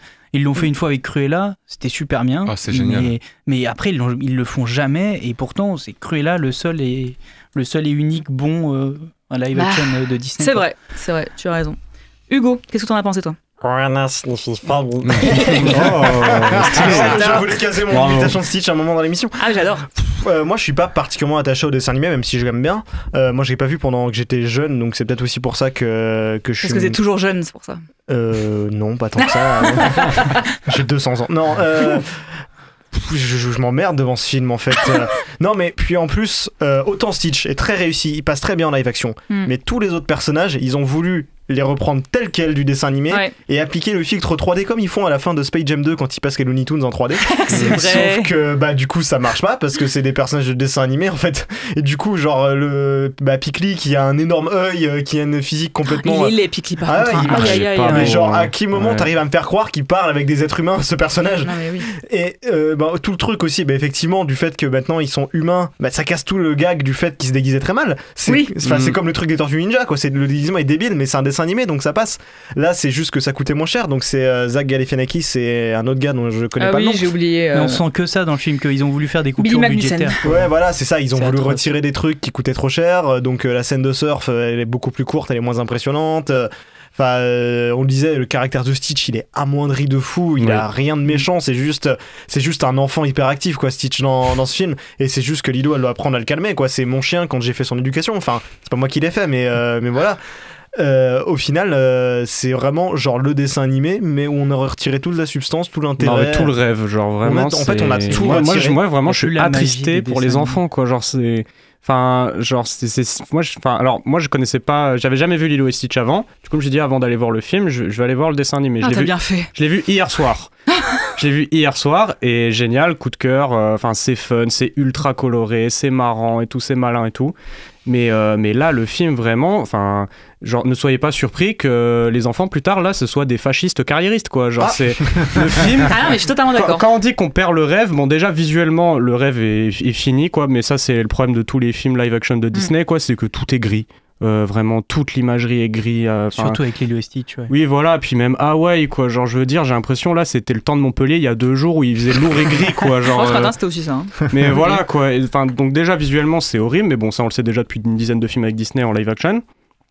Ensuite, oui, comme on disait, les persos, donc là, ils ont fait des remaniements. Ok, moi, je suis pas contre, hein, mais voilà, en fait, genre le personnage de Bubbles, ils l'ont divisé en 2 personnages, et tout ce qui faisait la profondeur de Bubbles, ce gars costaud en costard, où on se demande si c'est un tueur à gages ou justement un agent de la CIA ou quoi, bah là, ils l'ont... Et qu'au fond, on apprend que c'est... Enfin, et qu'au fond, en fait, c'est juste un assistant social qui veut vraiment assurer la sécurité de la famille brisée, qui est recomposée de Nani et Nina et Lilo. Non, Nani. Voilà, et Lilo. Bah là, c'est plus du tout ça, en fait. Ils ont fait de Bubbles... Enfin, du coup, l'assistant, c'est un nouveau personnage, c'est une assistante sociale. Et Bubbles, c'est juste un agent de la CIA borné. Et surtout... Oui, il me semble, excuse-moi, mais je crois que directement dans le film, il dit que c'est un agent de la CIA, alors que dans le dessin animé... On l'apprend à 30 secondes de la fin, où justement, quand les humains ils découvrent les aliens... Mais non, mais c'est pas crédible. De quoi qui est pas crédible? Non, mais c'est qu'il a juste un petit badge, c'est tout, en fait. Ah oui, c'est juste ça qui fait que c'est un agent. Mais surtout, ce qui était drôle dans Lilo et Stitch, en fait, c'est que c'est pas rationnel, en fait. Et c'est ça qui m'énerve avec les live-action, c'est qu'ils ont une tendance à tout rationaliser, c'est horrible. Oui, mais il y a un truc, c'est que dans le dessin animé, on n'explique pas les parents de... Enfin, on parle pas des parents de Lilo. Voilà, on voit juste une photo et tout. Voilà, c'est tout. Là, il faut expliquer expliquer qui c'était, on les voit en photo. On s'en fout, c'est un film pour gosses. Genre, laissez-les rêver. Genre, putain, mais c'est pour des enfants. Voilà, non, et même, genre, la sœur Nina, dans le live action, c'est tellement une connasse, quoi. Genre, c'est déjà... Non, mais dans le dessin animé, pour ceux qui l'ont vu, tout le truc du O'Hara et tout, c'est un peu la phrase magique qui est tout le temps vraie et tout, qu'on n'abandonnera jamais et tout. Là, dans les 30 premières minutes du film, où il y a l'embrouille entre les deux sœurs, Nina, elle dit oui, mais nos parents ils sont morts, ok? Et elle dit ça à sa petite sœur de 6 ans. Elle dit nos parents sont morts, ils nous ont abandonnés. Et O'Hara, en fait, ça marche pas parce qu'en fait, on finit toujours par t'abandonner et tout. C'est horrible de dire ça, alors que dans le film, justement, c'est Lilo qui joue avec le terme de O'Hara quand elle veut garder le Stitch. Ouais. Et sa sœur, elle le répond oui, en vrai, t'as raison. Et elle blague sur ça en disant c'est ma faiblesse de dire O'Hara parce que moi j'y croirais toujours. Et là, tu me l'as sorti pour regarder le Stitch que je déteste pour l'instant jusqu'au film. Et là, la sœur n'a plus ça en fait. Elle n'est pas du tout réconfortante, elle n'est pas du tout protectrice envers sa sœur. Et est-ce qu'on dit la fin ou pas? Ou on spoil pas? Non, on va pas spoiler. Bon, ok, on spoil pas, mais en tout cas, dans la fin, ça va dans cette direction-là aussi. Et voilà, et ça casse tout le côté rêve, un peu espoir, un peu enfantin, mais il faut que ça soit enfantin, c'est un film pour les enfants. Il y a aussi le copain de Nina qui ils ont... C'est toujours Nani, par contre, hein, vous vous trompez à chaque fois. Nani, j'ai du mal. Mais ouais, lui aussi, ils ont cassé tous les personnages, quoi. C'est horrible. En fait, vous soulignez tous les problèmes que le film pose. Moi, je me suis rendu compte en regardant ce film que Disney était assujetti au gouvernement Trump. Tellement. C'est un film vraiment pro-gouvernement américain où on dit aux Hawaïens, vous vous rappelez bien que vous êtes fait partie des États-Unis quand même, vous vous rappelez. On blanchit les personnages, on fait du body shaming parce que on rend tous les personnages très fins, alors que dans Lilo et Stitch, ça se voit que Lilo, elle est harcelée aussi parce qu'elle n'a pas la même morphologie que les autres petites filles, elle n'est pas aussi fine que les autres petites filles, c'est un vrai sujet du dessin animé. Nani, elle est pareille, elle a plus de forme que dans le film. Ils ont même Cobra, il est genre c'est une armoire à glace, mais c'est hyper drôle de voir ça. Ils ont tout lissé, tout bien pour que ça passe. Ça passe. Critique des touristes américains aussi. Et moi, pas de critique des touristes effectivement. Et les deux aliens, ce qu'on se rappelle peut-être pas, mais moi je m'en rappelais bien, c'est que Piccoli, il se déguise en femme, alors que c'est censé être un mâle. Et moi j'ai vu ça et j'ai vu qu'il prenait du coup, en fait il élimine dans son clonage, parce qu'il se clone en humain, les couples à 2 genres pour avoir 2 potes. Et je me suis dit, oh, ça se voit que vous voulez pas mettre des personnages qui peuvent paraître trans, parce que c'est interdit maintenant aux États-Unis de parler des trans, en fait. C'est assez terrible de voir ça. Oui, puis ils en ont fait une caricature du token gay, quoi. Enfin, exactement. C'est caricatural, c'est au secours, quoi. Voilà. Et la relation entre les sœurs, évidemment, tu en parlais, Victor, dans le dessin animé, elles sont très proches. Et en fait, Nani, elle prend pas le rôle de mère, c'est vraiment la grande sœur, elles se fight, elles s'engueulent, c'est vraiment des sœurs, mais juste qu'ils doivent vivre ensemble sans parents. Et là, dans le film, on essaie de donner un rôle un peu, je dois prendre le rôle de la mère, machin. David, dans le dessin animé, il fait complètement partie de la famille, il aide vachement Lilo, il aide vachement Nani, il est pas stupide. Dans le film, il sert à rien, le pauvre, c'est une plante. On a droit à sa daronne aussi, pourquoi ? Non, bah là, on sait pas. Et effectivement, la fin, sans la spoiler, en fait, c'est vraiment, le message, c'est vraiment... bosser, faites des grandes études. La petite fille de 3 ans s'en bat les couilles, juste bosser. Exactement, alors que tu peux vivre bien et avoir une super vie en faisant un boulot très simple, sympa, que t'aimes bien, c'est sur une île. En plus, c'est trop bizarre qu'on comprend qu'elle adore le surf, Nani. Et à un moment, elle fait du surf. Et moi, je voulais que le film il se termine sur elle qui dit bah j'aime trop le surf, vas-y. Je regarde le dessin animé en fait. C'est ça, le dessin animé. Bien sûr, mais je me souviens plus. En plus, c'est terrible parce que tout le film, il y a une blague sur le fait que personne ne comprend ce qu'elle fait comme étude. Mais en fait, si c'est même pas ce que tu fais comme étude, en fait, juste n'y va pas alors. C'est ça qui est terrible. Non, mais l'idée de rajouter une dimension étude à Nani, genre c'est ridicule. On a vraiment 20 minutes de Parcoursup, quoi. Genre, non, mais c'est vraiment ça. C'est vraiment ça. Et encore là, c'est le truc carriériste, trumpiste, quoi. Et à l'inverse de ça, il y a eu des modifications au niveau de qui sont les vrais méchants de ce film. Et évidemment, c'est plus les militaires, les grands méchants. C'est les scientifiques qui nous poussent à avoir des fausses vérités, à réfléchir. Ils ont même enlevé le grand méchant, quoi. Genre, voilà, qui était un soldat, et maintenant c'est les scientifiques qui font le problème. Voilà. Donc, j'ai rien à voir. Et dernier truc à rajouter, même dans le dessin animé, il y a quand même un discours critique sur le rapport au travail. Enfin, bien sûr. Dans tout le film en dessin animé, le travail est présenté comme un simple gagne-pain chiant, où on a du mal à être embauché. T'as pas le droit d'avoir un petit job. Et même ça interroge même le sens même dans notre vie du travail. Quand Nani, dans le passage dans le restaurant, où Nani, elle travaille dans le restaurant en tant que serveuse, dans le dessin, il y a quelque chose qui est complètement mis dans le live action, c'est que à la fin, quand elle finit par être démissionnée parce que Lilo et Stitch ont fait le bordel dans le restaurant, dans le dessin animé, à la fin, elle dit, de toute façon, qui veut bosser dans notre restaurant pourri de touristes là, où ça représente faussement notre culture. Elle dit, c'est pas les mots près, mais elle dit... personne veut bosser dans ton faux restaurant hawaïen, quoi. C'est pas ça, nous, quoi. Et ça, c'est complètement mis, genre juste elle est justement au contraire, elle est triste de quitter son boulot en mode c'était une opportunité de fou. Sa petite sœur. Et elle remet la faute sur sa petite sœur, alors que dans où il te montre la danse du feu, regardez, venez visiter Hawaï. Et pareil aussi, autre critique sur les touristes, celui où on fait tout le temps tomber sa glace et tout quand ils découvrent les aliens et tout machin. Pareil, là ils ont mis quelqu'un, ils ont pas mis le blanc avec les gros coups de soleil dans le dessin animé, le dessin animé, c'est un l'américain. Mais parce qu'on doit pas critiquer les Américains dans ce film. Voilà, c'est ça. On peut pas critiquer les touristes colons américains qui viennent à Hawaï. Mais par contre, voilà, on va le remplacer avec les indigènes. Bref. Exactement. Costa. Et oui, en fait, pour moi, il y avait 2 points aussi importants, c'est que, alors, de une, le marketing m'a plus intéressé que le film parce que j'avoue qu'au départ en fait, comme le dessin animé. Oui, c'est ça qu'en fait il y avait une scène dans l'annonce, c'est qu'il y avait une scène où Stitch détruit un château de sable qui est en fait le château de Disney. Et cette scène, moi j'avoue, m'avait beaucoup hypé pour le film. Je dis putain, c'est intéressant. Et en fait, comme d'hab, ils ont mis plus de thunes dans le marketing. Et aussi. Parce qu'il y a peu de temps, j'avais une vidéo sur les films Netflix qui ont de plus en plus une couleur très grise, parce qu'en fait, pour influencer à la consommation. Et en fait, de plus en plus, j'ai l'impression que des films Disney se tendent à cette fade, enfin ces couleurs fades pour tendre à la consommation. En fait, c'est juste un film qui a pour but de regarder à fond sur la mais plateforme. Le but, c'est Disney+. Mais même il était question à un moment qu'il sorte sur Disney+. Finalement, il est sorti en salle parce que Disney entre temps a fait le streaming, c'est mort. Mais non. Le but, c'est que parce qu'ils savent très bien qu'après, même s'ils ne le rentabilisent pas en salle, ce qui va être le cas quand même, mais en fait, ils vont le rentabiliser sur Disney+. Mais bien sûr. Il est rentable. Et mince, j'ai oublié ce que je voulais dire. J'ai senti que tu voulais faire une phrase. En fait, ce qui m'a énervé aussi, c'est qu'on sent bien qu'il y a une compagnie Disney qui fait de la merde en amont. Mais moi, j'avoue que les 2 sœurs, en fait, juste en tant qu'actrice, je sentis qu'elles voulaient faire de leur mieux. Ah non, mais ça c'est sûr. Ça c'est sûr. Surtout la gamine, je vais pas lui prêter des intentions capitalistes, quoi. Ah oui, bien sûr. J'avoue, j'étais un peu attaché aux deux. Non, mais elles, on les adore. Elles sont pas le problème. Et je noterai que l'assistante sociale est jouée par Tia Carrère, que moi j'aime énormément. Et qui faisait la voix de Nani dans le dessin animé. Voilà, et qui surtout c'est Sydney Fox l'aventurière, une série que je regardais quand j'étais petite qui était incroyable, une chasseuse de trésors. Voilà, je vous conseille de la regarder, c'est une série des années 90-2000. Mention 3 fois sur ton âge. En même temps, ce que vous voulez que je vous dise, c'est vrai, j'ai bientôt 30 ans. Bon, bah voilà, Sydney Fox l'aventurière, ça c'est génial.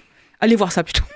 Oui, et regardez le dessin animé. Voilà, c'est ça, vous aurez compris qu'on n'a pas trop aimé allez acheter le film. DVD, je sais pas, en brocante ou sur le bon coin, là, montrez ça à votre gosse et n'allez pas perdre 20 balles au pâté, là, voir ça. 15,60 le ticket, 15,60, hein. C'est abusé. Ah, on fait un débat sur les billets de cinéma. Je suis enragé. Mais on l'a eu il y a quelques temps et on était déjà énervé, donc je comprends que ça, je comprends.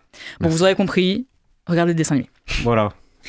Merci beaucoup, les garçons. Il est maintenant temps de passer à ce que vous attendez tous et toutes, le top de la semaine.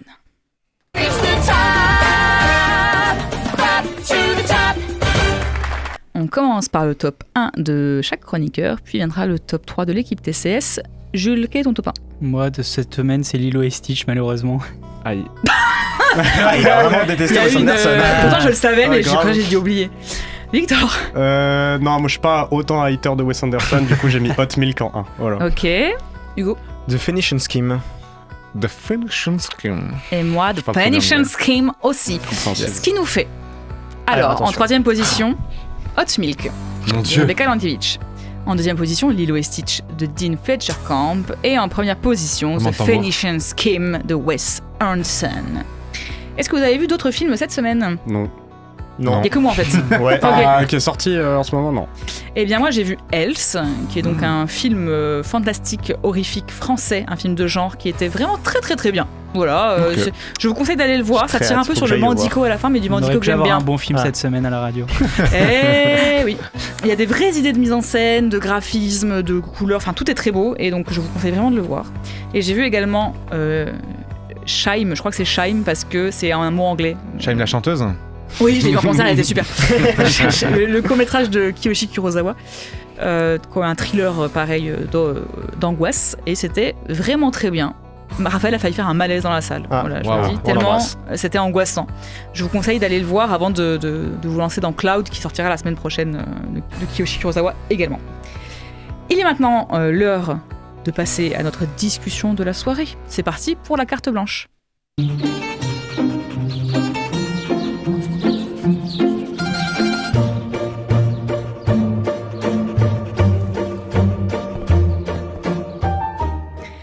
Ce soir, et suite au nouveau film de Wes Anderson, nous nous posons une question. Les cinéastes doivent-ils conserver leur univers à tout prix ? Est-ce que quelqu'un veut commencer sur ce sujet ? On en a déjà un peu parlé quand on parlait de Wes Anderson, mais on peut l'étendre à plein de cinéastes. Est-ce que pour vous...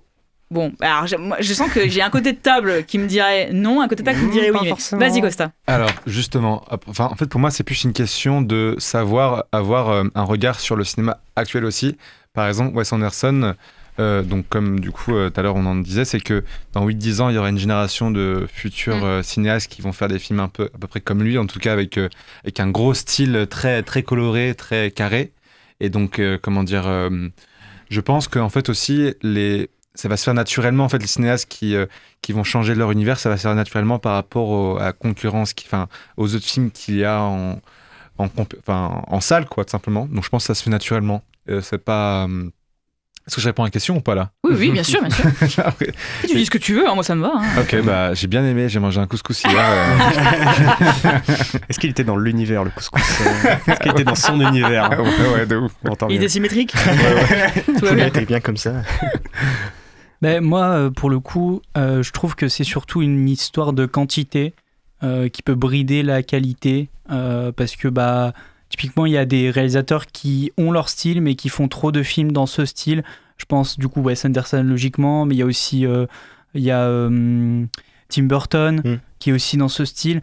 Alors qu'il y en a d'autres qui vont plus prendre le temps et du coup revenir avec des films qui vont être beaucoup plus intéressants parce qu'ils auront eu le temps de réfléchir à des nouvelles choses, à des trucs intéressants à mettre qui vont, tout en gardant leur style, amener... des choses qui peuvent être intéressantes et juste pas faire du copier-coller. Et moi, je trouve il y a un peu Tarantino comme ça. Ouais. Qui quand même je l'ai vu dans les images, figure-toi, on est connecté. Il va dans des genres qui est assez peut-être différents des fois, il prend des risques à certains moments et c'est vrai que ça fait beaucoup plus plaisir de voir des réalisateurs qui prennent le temps, du coup qui vont pas juste faire 50 films dans leur carrière et voilà, basta. Coucou Dupieux. Ouais. Mais je l'ai mis aussi, oh là là, c'est trop fort. Mais en fait, justement, je reviens sur ça. Juste, en fait, pour moi, faut pas changer d'univers, faut juste changer de mise en scène. C'est ça. C'est ça le truc. Il faut trouver des nouvelles choses à dire, à montrer, et des nouvelles manières de faire son style, d'exprimer son style. Tu parles de gens qui se reconstruisent à chaque fois. Moi, je pense à Edgar Wright. Chaque fois que tu vois un film d'Edgar Wright, c'est jamais le même. Il a commencé dans la comédie, puis il a tiré vers le film d'action, et puis là, récemment, il a fait de l'horreur. Là, il va revenir à l'action, au thriller. Chaque fois que tu vois Edgar Wright, c'est très différent, et pourtant, il garde quand même des thématiques qui sont similaires sur des gens qui sont un peu exclus, des gens qui essaient de trouver leur place dans un monde qui leur correspond pas, mais pourtant chaque fois il fait des choses très différentes et je trouve ça assez fou aussi. Mais en réalité, ce qu'on reproche là, ce qu'on pouvait reprocher à Wes Anderson, j'ai l'impression que ça concerne plus les univers visuels et qu'on le reproche moins aux gens qui ont des univers narratifs. Par exemple, Martin Scorsese, moi j'en ai marre parce qu'il fait que des films de mafia, j'en ai ras le cul de voir des mafieux dans ses films, voilà, mais il a pas, pour moi, je vais peut-être dire une hérésie, mais il a pas une mise en scène où je me dis ça c'est Martin Scorsese, ou même titre que je me dis, par rapport à Wes Anderson ou à Tim Burton par exemple. Ouais, Tarantino. Mais c'est pas aussi marqué. Je trouve que scénaristiquement parlant, j'en ai marre aussi. Et j'ai l'impression qu'on reproche plus les univers visuels que les scénarios. Mais quand même, scénaristiquement, Wes Anderson, moi je trouve il reste toujours dans les mêmes thématiques, quoi. Il prend pas de risque aussi là-dessus, pour le coup. Donc il n'y a pas que ça, je trouve. Je pense qu'on reproche en fait la répétitivité de l'univers d'un réalisateur, en fait, quand justement ça peut un peu être trop sur la surface. Quand on parle de visuel, évidemment, c'est très important pour un réalisateur qu'il ait sa propre signature à la caméra. Mais en fait, il y a à partir d'un moment, si dans tout le reste, ça reste creux et que tu répètes constamment tes gimmicks, parce qu'en fait, les visuels aussi, c'est beaucoup de gimmicks. En fait, ça peut très souvent se répéter. Alors que quand tu as un univers d'un point de vue au niveau des thèmes abordés ou quelque chose comme ça, sur un seul thème, tu peux aller dans plein de directions différentes au niveau du scénario, de la mise en scène. Et c'est normal que ça soit critiqué pour les réalisateurs visuels. Après, je sais pas, moi, mon réalisateur préféré all time, c'est Lynch, RIP. Mais voilà, il parle tout le temps, enfin, c'est tout le temps en soi le même film, un film où tu comprends un peu rien, tu sais pas. Enfin voilà, c'est un film où tu essayes de décrypter, il y a une vibe très rêve, où voilà, c'est tout le temps pareil Lynch, mais au final, je pense pas que ceux qui sont très éloignés, enfin à part ceux qui sont méprisants envers ça, parce que pour eux c'est quelque chose de trop éloigné, de trop distant, impossible à attraper, les films de Lynch, que justement il y a cette critique en mode oui bon c'est un film de Lynch, je comprends rien, c'est comme d'hab quoi. Alors que bon, si on est un peu plus ouvert et qu'on essaye un peu d'accepter ce côté mystérieux, tout ça, on va jamais critiquer cette répétitivité. Alors que pour Wes Anderson, moi par exemple, ce que je critique beaucoup, c'est que justement, en fait, il fait tout le temps pareil de A à Z, quoi. Genre il se donne pas assez un champ libre au niveau de son approche du film, quoi. Voilà. Et justement, en fait, c'est que pour revenir sur l'exemple de Martin Scorsese, c'est que, comment dire, après pour moi, les films mafieux, en fait, c'est juste que c'est sa culture. Pour moi, c'est qu'un réalisateur, ou une réalisatrice, il a une culture et que c'est normal en soi de parler de ce qu'il connaît. Mais l'avantage, c'est que lui, au moins, il change de procédé, de manière de raconter sa vie, en fait. Et c'est ça qui nous plaît. Là, Wes Anderson, c'est qu'en fait, il prend toujours les mêmes procédés, quoi. C'est ça aussi qu'on lui reproche au final. Puis moi, pour revenir sur Lynch, du coup, il y a quand même une inventivité à chaque fois dans ses films où il va chercher des nouvelles manières de montrer les choses. Voilà, exactement. Et il va pas se reposer comme Wes Anderson le fait sur les mêmes cadrages, les mêmes mouvements de caméra. Et c'est assez rare aussi. Oui, aussi il y a le truc de rareté, mais voilà, oui, exactement, comme tu dis. Lynch, lui, sa critique qu'on pourrait faire un peu de manière caricaturale, c'est il fait tout le temps des films bizarres, mais sauf qu'en fait, lui, la manière dont il a de mettre en scène l'étrangeté et l'incompréhension, elle est tout le temps différente dans ses films. Alors que pour Wes Anderson, ce qu'on reconnaît chez lui, c'est sa minutie, son truc tellement symétrique qu'en fait on arrive à le voir limite derrière la caméra, tellement tout est symétrique et fait de manière artificielle. En fait, c'est tout le temps la même chose. En fait, il n'y a jamais une nouvelle approche pour ramener un peu sa patte à lui, quoi. Donc non, faut pas enlever l'univers des réalisateurs. Après, on parlait de faire souvent la même chose. Quand même, moi, je trouve toujours une excuse pour parler de James Gunn, mais c'est pour ça que je t'interroge. Je t'attendais là-dessus. Ah oui, non, mais parce que depuis les Gardiens de la Galaxie, c'est vrai que narrativement, ça a toujours été la même chose, mais en parallèle, il avait fait évoluer son style visuel. Et là, effectivement, moi, je commençais à avoir, j'ai beaucoup aimé Creature Commandos, la série qu'il a fait sur Max, mais je commençais vraiment à avoir un ras-bol narratif parce que oui, d'accord, ce sont des gens qui sont exclus de la société et qui qui sont tous un peu des monstres et qui vont se trouver. Oui, d'accord, j'ai compris, mais est-ce qu'on pourrait passer à autre chose ? Et ben là, il fait Superman, donc et il avait dit il y a des années que ça l'intéressait pas du tout. Et du coup, je trouve que ok, on peut rester dans l'univers par exemple du super-héros, mais on peut aussi trouver dans cet univers-là des choses qui pourraient nous intéresser, quoi. Wes Anderson, dans sa symétrie, il peut peut-être trouver quelque chose de différent. Ouais, ou même une autre manière, je sais pas, un autre ton dans le film, je sais pas, qu'il arrête d'un coup. Bah, par exemple, Wes Anderson, une de ses variétés, c'est de faire du cinéma d'animation, de faire du stop motion. Et pour moi, ces 2 films de stop motion, ce sont les meilleurs films de Wes Anderson. Ça marchait trop bien, ouais, c'est clair. Parce que voilà, c'est et voilà, il a réussi à se renouveler par un nouveau média, carrément. Et il fait un peu d'animation dans ses courts-métrages sur Netflix aussi. J'ai jamais vu ses courts-métrages. On sent qu'il aime ça, en fait, que voilà. C'est vraiment un truc qu'il adore. Mais... Il pourrait aussi essayer de faire un truc plus sérieux, quoi, beaucoup plus sombre, beaucoup plus faire enlever l'humour. Ouais, voilà, Ouais. Mais et pour revenir à ce que tu as dit sur James Gunn, là, le truc de Superman, moi je vois pas comment il peut se renouveler, parce que Superman c'est un peu le même thème, hein. Un extraterrestre, il est adopté, la famille, il est marginalisé. Mais c'est pas le même genre de personnage. Quand tu t'attaques aux Gardiens de la Galaxie et Superman, tu t'en attaques pas de la même façon, je trouve.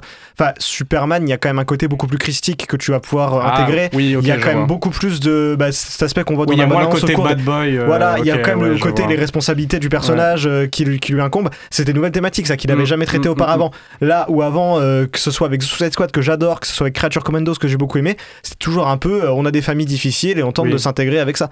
Après faire la critique d'un réalisateur qui se répète trop au niveau des thèmes abordés, je trouve ça un peu facile, parce que si vous regardez un peu toutes les filmographies des réalisateurs, en fait, ça s'inspire très souvent de leur vie. Enfin, ils prennent des éléments de leur vie, et c'est pour ça que ça se répète, en fait, parce que quand tu fais une filmographie à la fin de ta carrière, en fait, tu répètes des traumas que t'as un peu de ta vie, quoi. Enfin, c'est un peu ça pour la majorité des réalisateurs d'auteurs. Sofia Coppola qui fait que des films sur des petites, en tout cas des jeunes femmes. En tout cas, après, moi, j'adore ces films, par exemple, mais par exemple.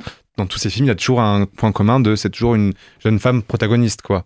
C'est ça, mais voilà. Puis comme on disait avec Scorsese pour les mafieux, c'est parce que lui, il a grandi chez les immigrés italiens début des années 50-60. Là. C'est pour ça que ça revient tout le temps dans ça, son univers. Carrément. C'est parce que ça le touche. J'aimerais qu'on revienne un peu sur Burton, on l'a cité tout à l'heure. J'ai l'impression que ça a eu la tendance inverse chez lui, c'est-à-dire qu'il a un univers très marqué qu'on lui connaît.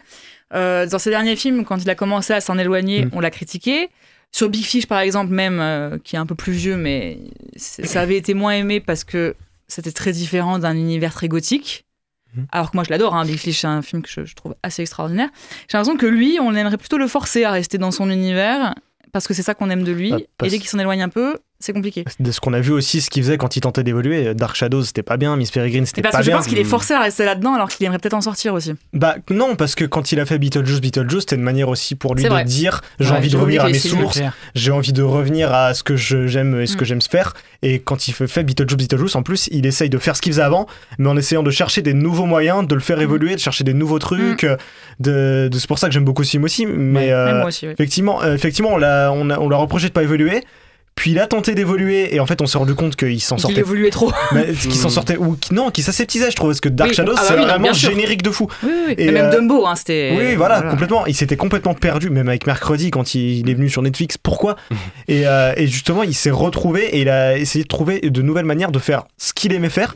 Mais il a juste essayé de le faire différemment, quoi. C'est tout ce qu'il moi, je pense surtout qu'il y a aussi du coup l'idée de quantité, parce que je pense le mec, c'était pas depuis 2 jours qu'il pensait à Beetlejuice, et du coup il a eu le temps de penser à ce film, à vraiment réfléchir, et c'est arrivé à la période où il a décidé de le faire. Je pense que c'était un moment parce qu'il voulait pas le faire en plus trop à la base, et puis finalement il y est revenu parce qu'il avait besoin de revenir à ses origines, quoi. Donc autant revenir au film qu'il avait fait connaître, quoi. Merci beaucoup de nous avoir éclairés sur ce sujet, les garçons. Ce soir, Costa nous présente le quiz pour la première fois. Allez, c'est parti pour le quiz. The game is on.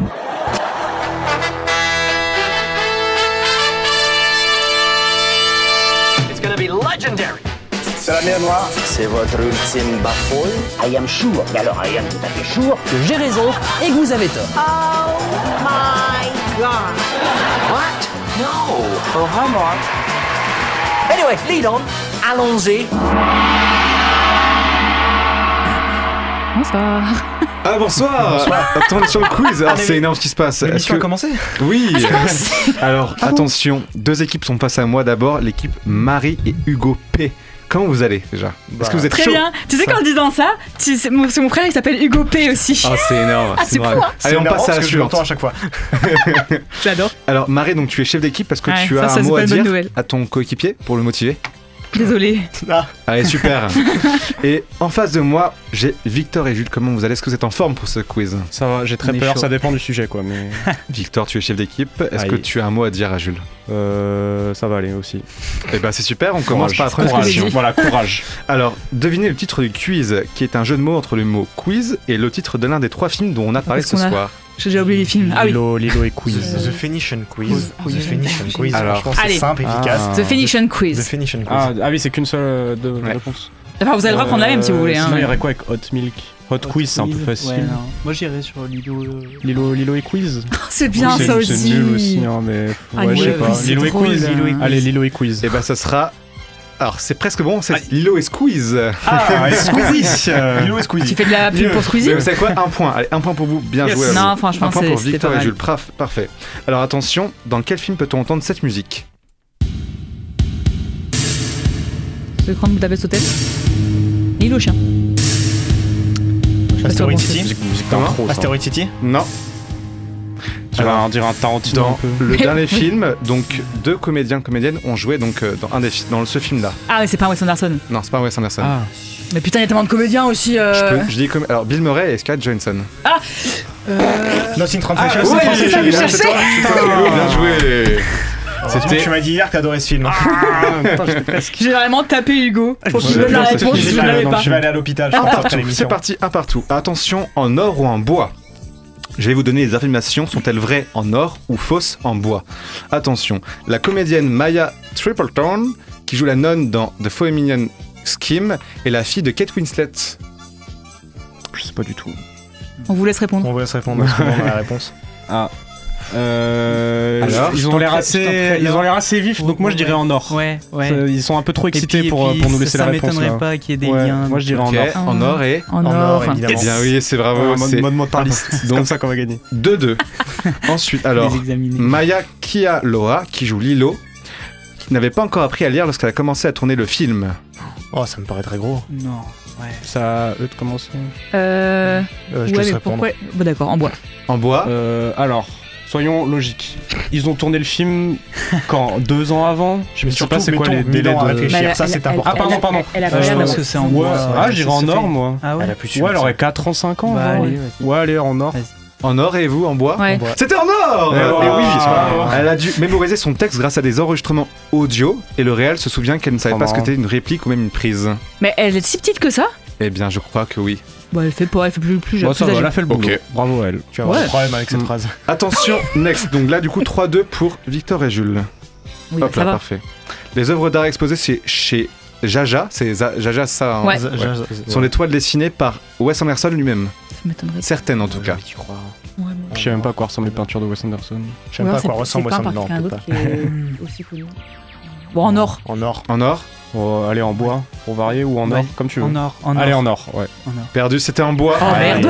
Mais même en plus, dans le générique de fin, ils mettent en plus Mais les tu œuvres. crois vraiment qu'on a regardé le générique de oui. fin? Oui, je l'ai regardé, mais j'ai pas aussi retenu. commencé juste après. J'avais lu des trucs sur les œuvres. Oui, bon, Bon, ça alors, 3-2. Enfin, 3 pour Victor et Oui, Jules. on et sait, 2, on sait. Excusez-moi, c'est la radio.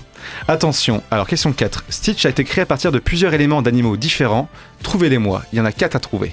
Oh, C'est putain. rapidité là ou c'est. Alors non, c'est alors attention, il y a un animal de la forêt, un animal domestique qu'on connaît tous, un animal australien et un animal de la mer. Ok, qui commence?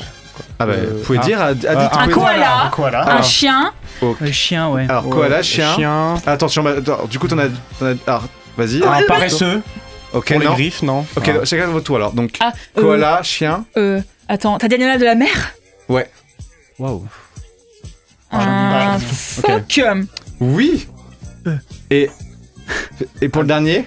Non, du coup, C'est quoi le dernier? Quel C'est environnement? forêt. Forêt. Ah, c'était pas quoi la forêt? Non, ça c'est Australie.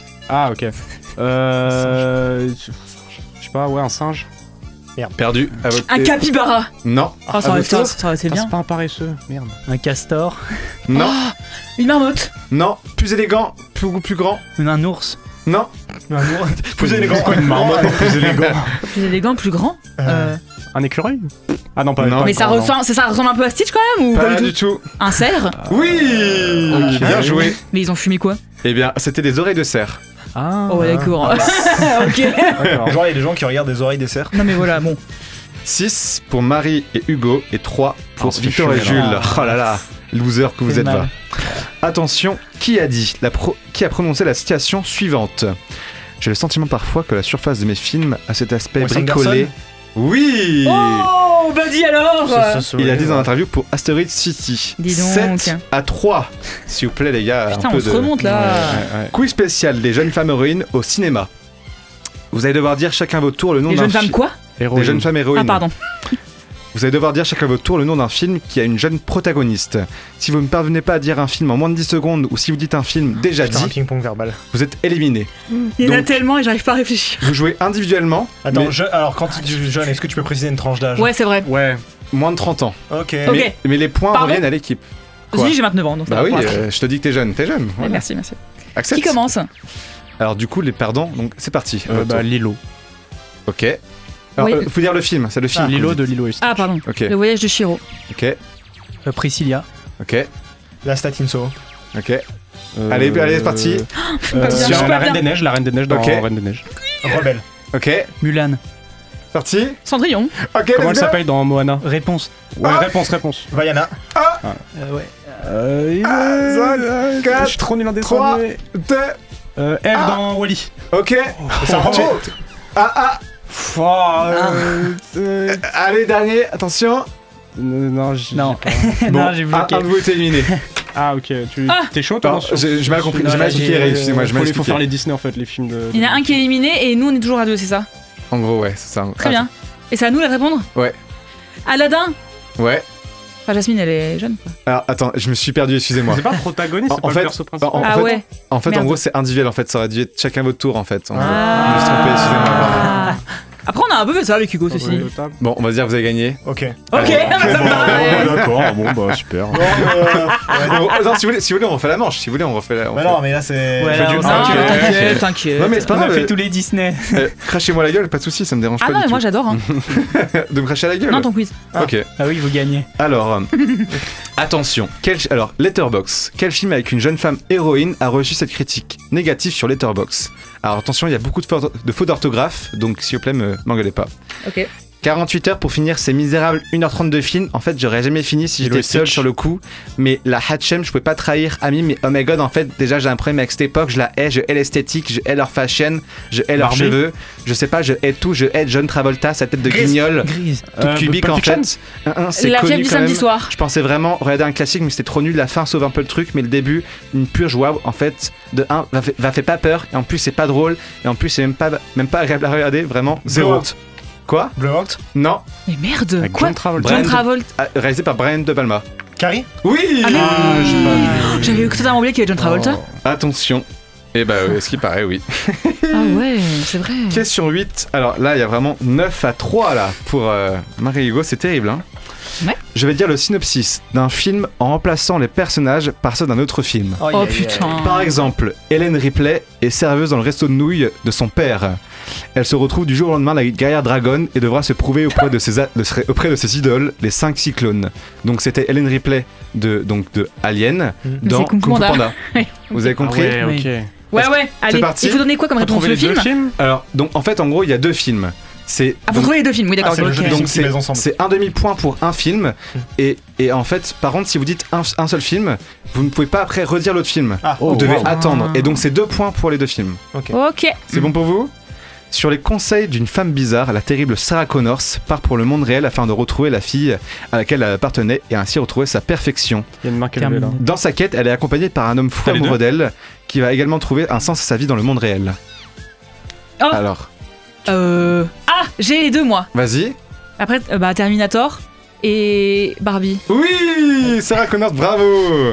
10-3. J'ai compris la règle. J'ai compris la règle. Attention, au cours d'un voyage en voiture, la sulfureuse Annie Mikeva fait une halte dans un parc à thème qui semble abandonné. Ses parents découvrent des mets succulents qui les font transformer. Voyage à Chihiro.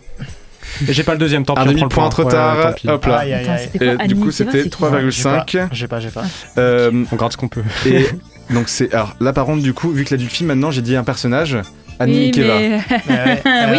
Film qui a reçu une palme d'or Anora. récemment. Bravo, allez. C'est quoi Allez, c'est quoi? Ouais, s'il te plaît, on a trop de retard. S'il te plaît.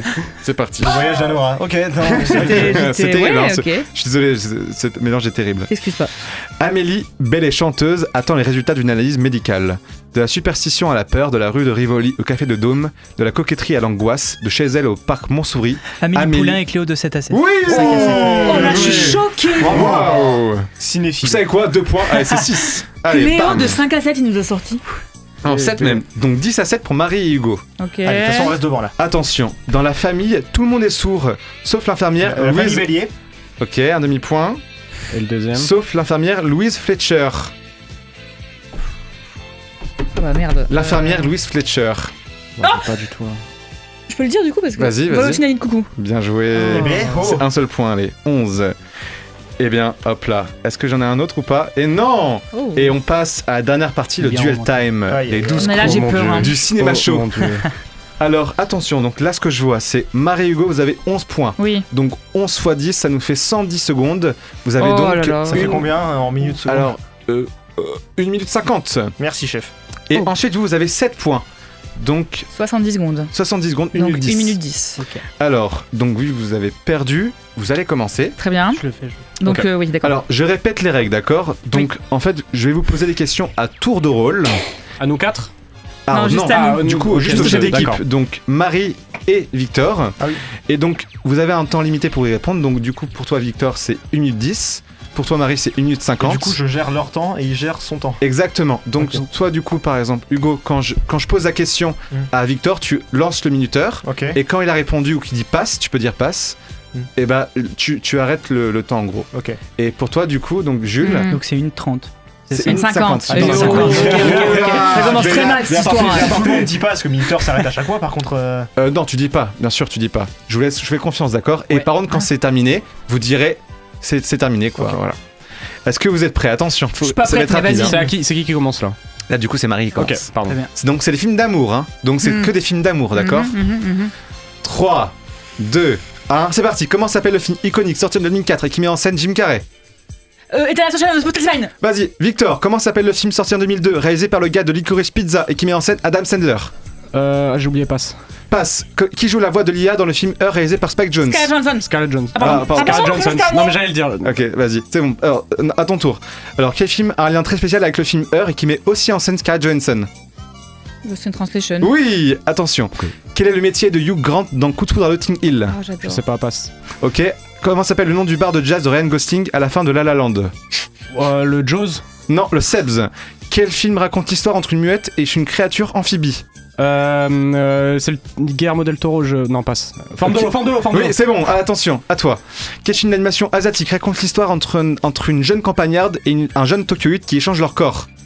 C'est Your Name. Oui. Attention à toi. Quel film asiatique sorti en 2000 a beaucoup été cité dans Everything Everywhere All at Once? J'ai pas vu le film, il a l'air nul. Passe. Ok, passe. Quel film possède une scène culte où une femme fait du shopping dans plein de magasins? Pretty Woman. Oui. Attention, comment s'appelle le film d'Alain René sorti en 1959? Pardon, Hiroshima Mon Amour. Oui. Comment s'appelle le film de Jacques Demy sorti en 1964? Passe. Cite-moi un film d'amour avec Steve Carell. Passe. Quel film du duo Bakri Jaoui a obtenu 4 prix au César dont celui du meilleur film? Passe. Quel film a permis à Adèle Exarchopoulos de se faire connaître? Passe. Je sais pas. Dans quel film on entend la réplique culte I'm the king of the world? Titanic? Oui.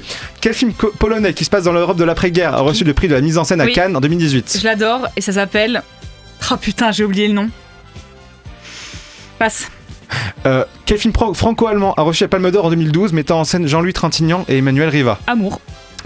Attention, QCM, quel film romantique sorti en 1939 a le plus gros succès au box-office mondial si on prend en compte l'inflation? Attention, autant On emporte le vent ou Chantons sous la pluie. Emporte le vent. Bien joué. C'est fini. Non mais c'est bon, alors, tu l'avais. Attends. Il reste une question. Combien de temps il reste pour Marie? 1 minute 7. Ok. Et bah écoute, c'est quoi? Je te pose une dernière question. Okay. Si tu l'as, et bah tu l'as gagné. Si tu l'as pas, je te laisse encore une question, d'accord? Oh. Donc Okay. c'est parti. Alors attends, excusez-moi. Ok. Quel film sorti en 2019 met en avant Adèle Haenel et Noémie Merlan? La portrait de jeune fille en feu. Et écoutez, nous avons une équipe victorieuse, c'est Marie-Hugo Pay. Bravo! Merci beaucoup Costa pour ce quiz. Franchement, c'était trop cool. Trop bien, trop bon quiz. Merci Trop beaucoup. très bien, bravo. Merci beaucoup. Et avant de conclure, on passe tout de suite à nos recos de la semaine. Alors si je peux me permettre de te donner un conseil, c'est oublie que t'as aucune chance, vas-y fonce. On sait jamais, sur un malentendu ça peut marcher. J'étais comme un dingue. Là, c'est de la folie sur le plateau en fait. Ouais, ça va exploser le studio. Barrez-vous. Toutes les semaines, les chroniqueurs et moi-même vous faisons part d'un coup de cœur plus ou moins lié au cinéma. Petit tour de table. Jules, quel est ta reco? Rapidement, s'il vous plaît, messieurs. Ouais, bah moi, c'est les vidéos de Seb Lafrite sur les biographies d'artistes musicaux qui sont hyper intéressantes. Sa dernière, c'est sur les Beatles. Et on apprend toujours plein de choses, même si on est fan de l'artiste ou du groupe. Et là, il vient d'en sortir une sur Childish Gambino, que j'aime tout particulièrement. Donc, je vous conseille fortement d'aller voir. On apprend toujours des choses sur les artistes qu'on aime. Très bien, on note. Victor, quel est ta reco? Moi, c'est les finales NBA qui commencent dans la nuit du jeudi à vendredi à 2h30 du matin. Voilà, ce sera 4 matchs minimum. C'est sa première équipe à 4. Moi, je suis... et cette année, c'est mon équipe favorite depuis 10 ans, le Thunder, qu'on voit juste à droite. Et voilà. Les Bleus, donc. Voilà, les Bleus. Allez, les Bleus. Hugo P, parce que j'ai écrit Hugo P. Hugo, ok. Moi, j'ai découvert il y a pas longtemps une chaîne YouTube qui s'appelle C'est pas mal, qui est un peu dans le même univers que Not Serious, qui traite de films qui sont pas terribles, notamment j'adore. Pourquoi j'ai pas mangé mon père, Sous la Seine, Chien et chat, voilà. Ou alors récemment le film sur Jeff Panaclock. Du coup, c'est assez drôle ce qu'ils font. Ils arrivent vraiment à créer un truc drôle autour de films qui sont vraiment pas drôles. Donc c'est assez sympa. Allez-y, ils sont deux. Du coup, ça crée vraiment une dynamique que Not Serious n'a pas, qui est un petit peu différente, quoi. Parfait. Costa, ta reco? Et bah c'est les médiathèques en général en fait. Genre c'est tellement sous-côté, je comprends pas pourquoi il n'y a pas autant de gens qui sont là-bas. Bravo les livres. Tu réserves, c'est gratuit, t'as les DVD, t'as tout, c'est génial. Allez en médiathèque s'il vous plaît quoi. Pour aller voir Lilo et Stitch en dessin animé. Et en plus, si vous êtes pauvre, y allez-y en plus. Mais bien sûr, tu as tout à fait raison. Et moi, ma reco, c'est la série Netflix Discovery of Witches de Kate Brooke, adaptée d'une saga de Deborah Harkness. Voilà, il y a des vampires, des sorcières, des histoires d'amour, des démons, du fantastique. Moi, j'adore. 3 saisons sur Netflix. Bon, par contre, elle a été terminée et annulée. Désolé, mais on a quand même ça. Voilà, vous finirez avec les bouquins. Mais c'est une super série. Et petite reco bonus, nous vous rappelons également notre jeu concours du moment. Tentez de remporter 2 invitations pour l'avant-première du film Le Bonheur est une bête sauvage, en présence de l'équipe le lundi 9 juin à 20h au Pâté Comédie. Pour cela, rien de plus simple, tout se passe sur Instagram. Il vous suffit de vous abonner à notre compte de Cinéma Show-RCM et à ceux de Radio Campus Montpellier. Et du Pâté Comédie, donc Pâté-Comédie. Aussi, n'oubliez pas de commenter notre publication en taguant l'ami avec qui vous souhaitez voir le film. Tentez votre chance, 5 gagnants ou gagnantes seront tirés au sort pour 2 invitations par personne, c'est quand même pas mal. Et si vous lisez et partagez, vous likez, correcteur orthographique, et partagez, vous avez des chances supplémentaires, alors foncez.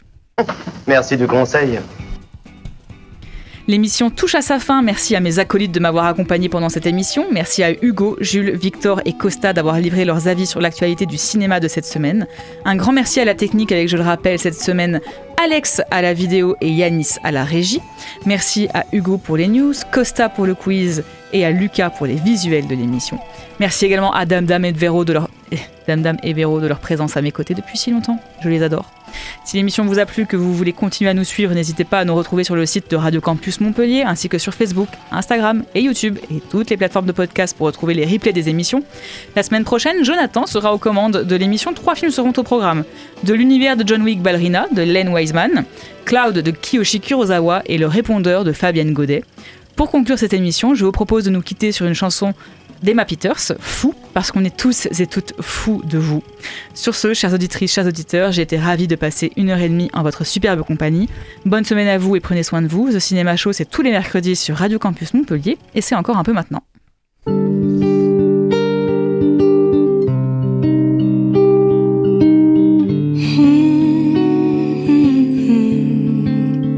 C'est C'est pas moi qui fixe les règles, mais c'est moi qui tire les cartes. Et si demain tu m'agaces, de ma vie je t'écarte. Y a pas de place pour les jaloux, les rageux, les envieux.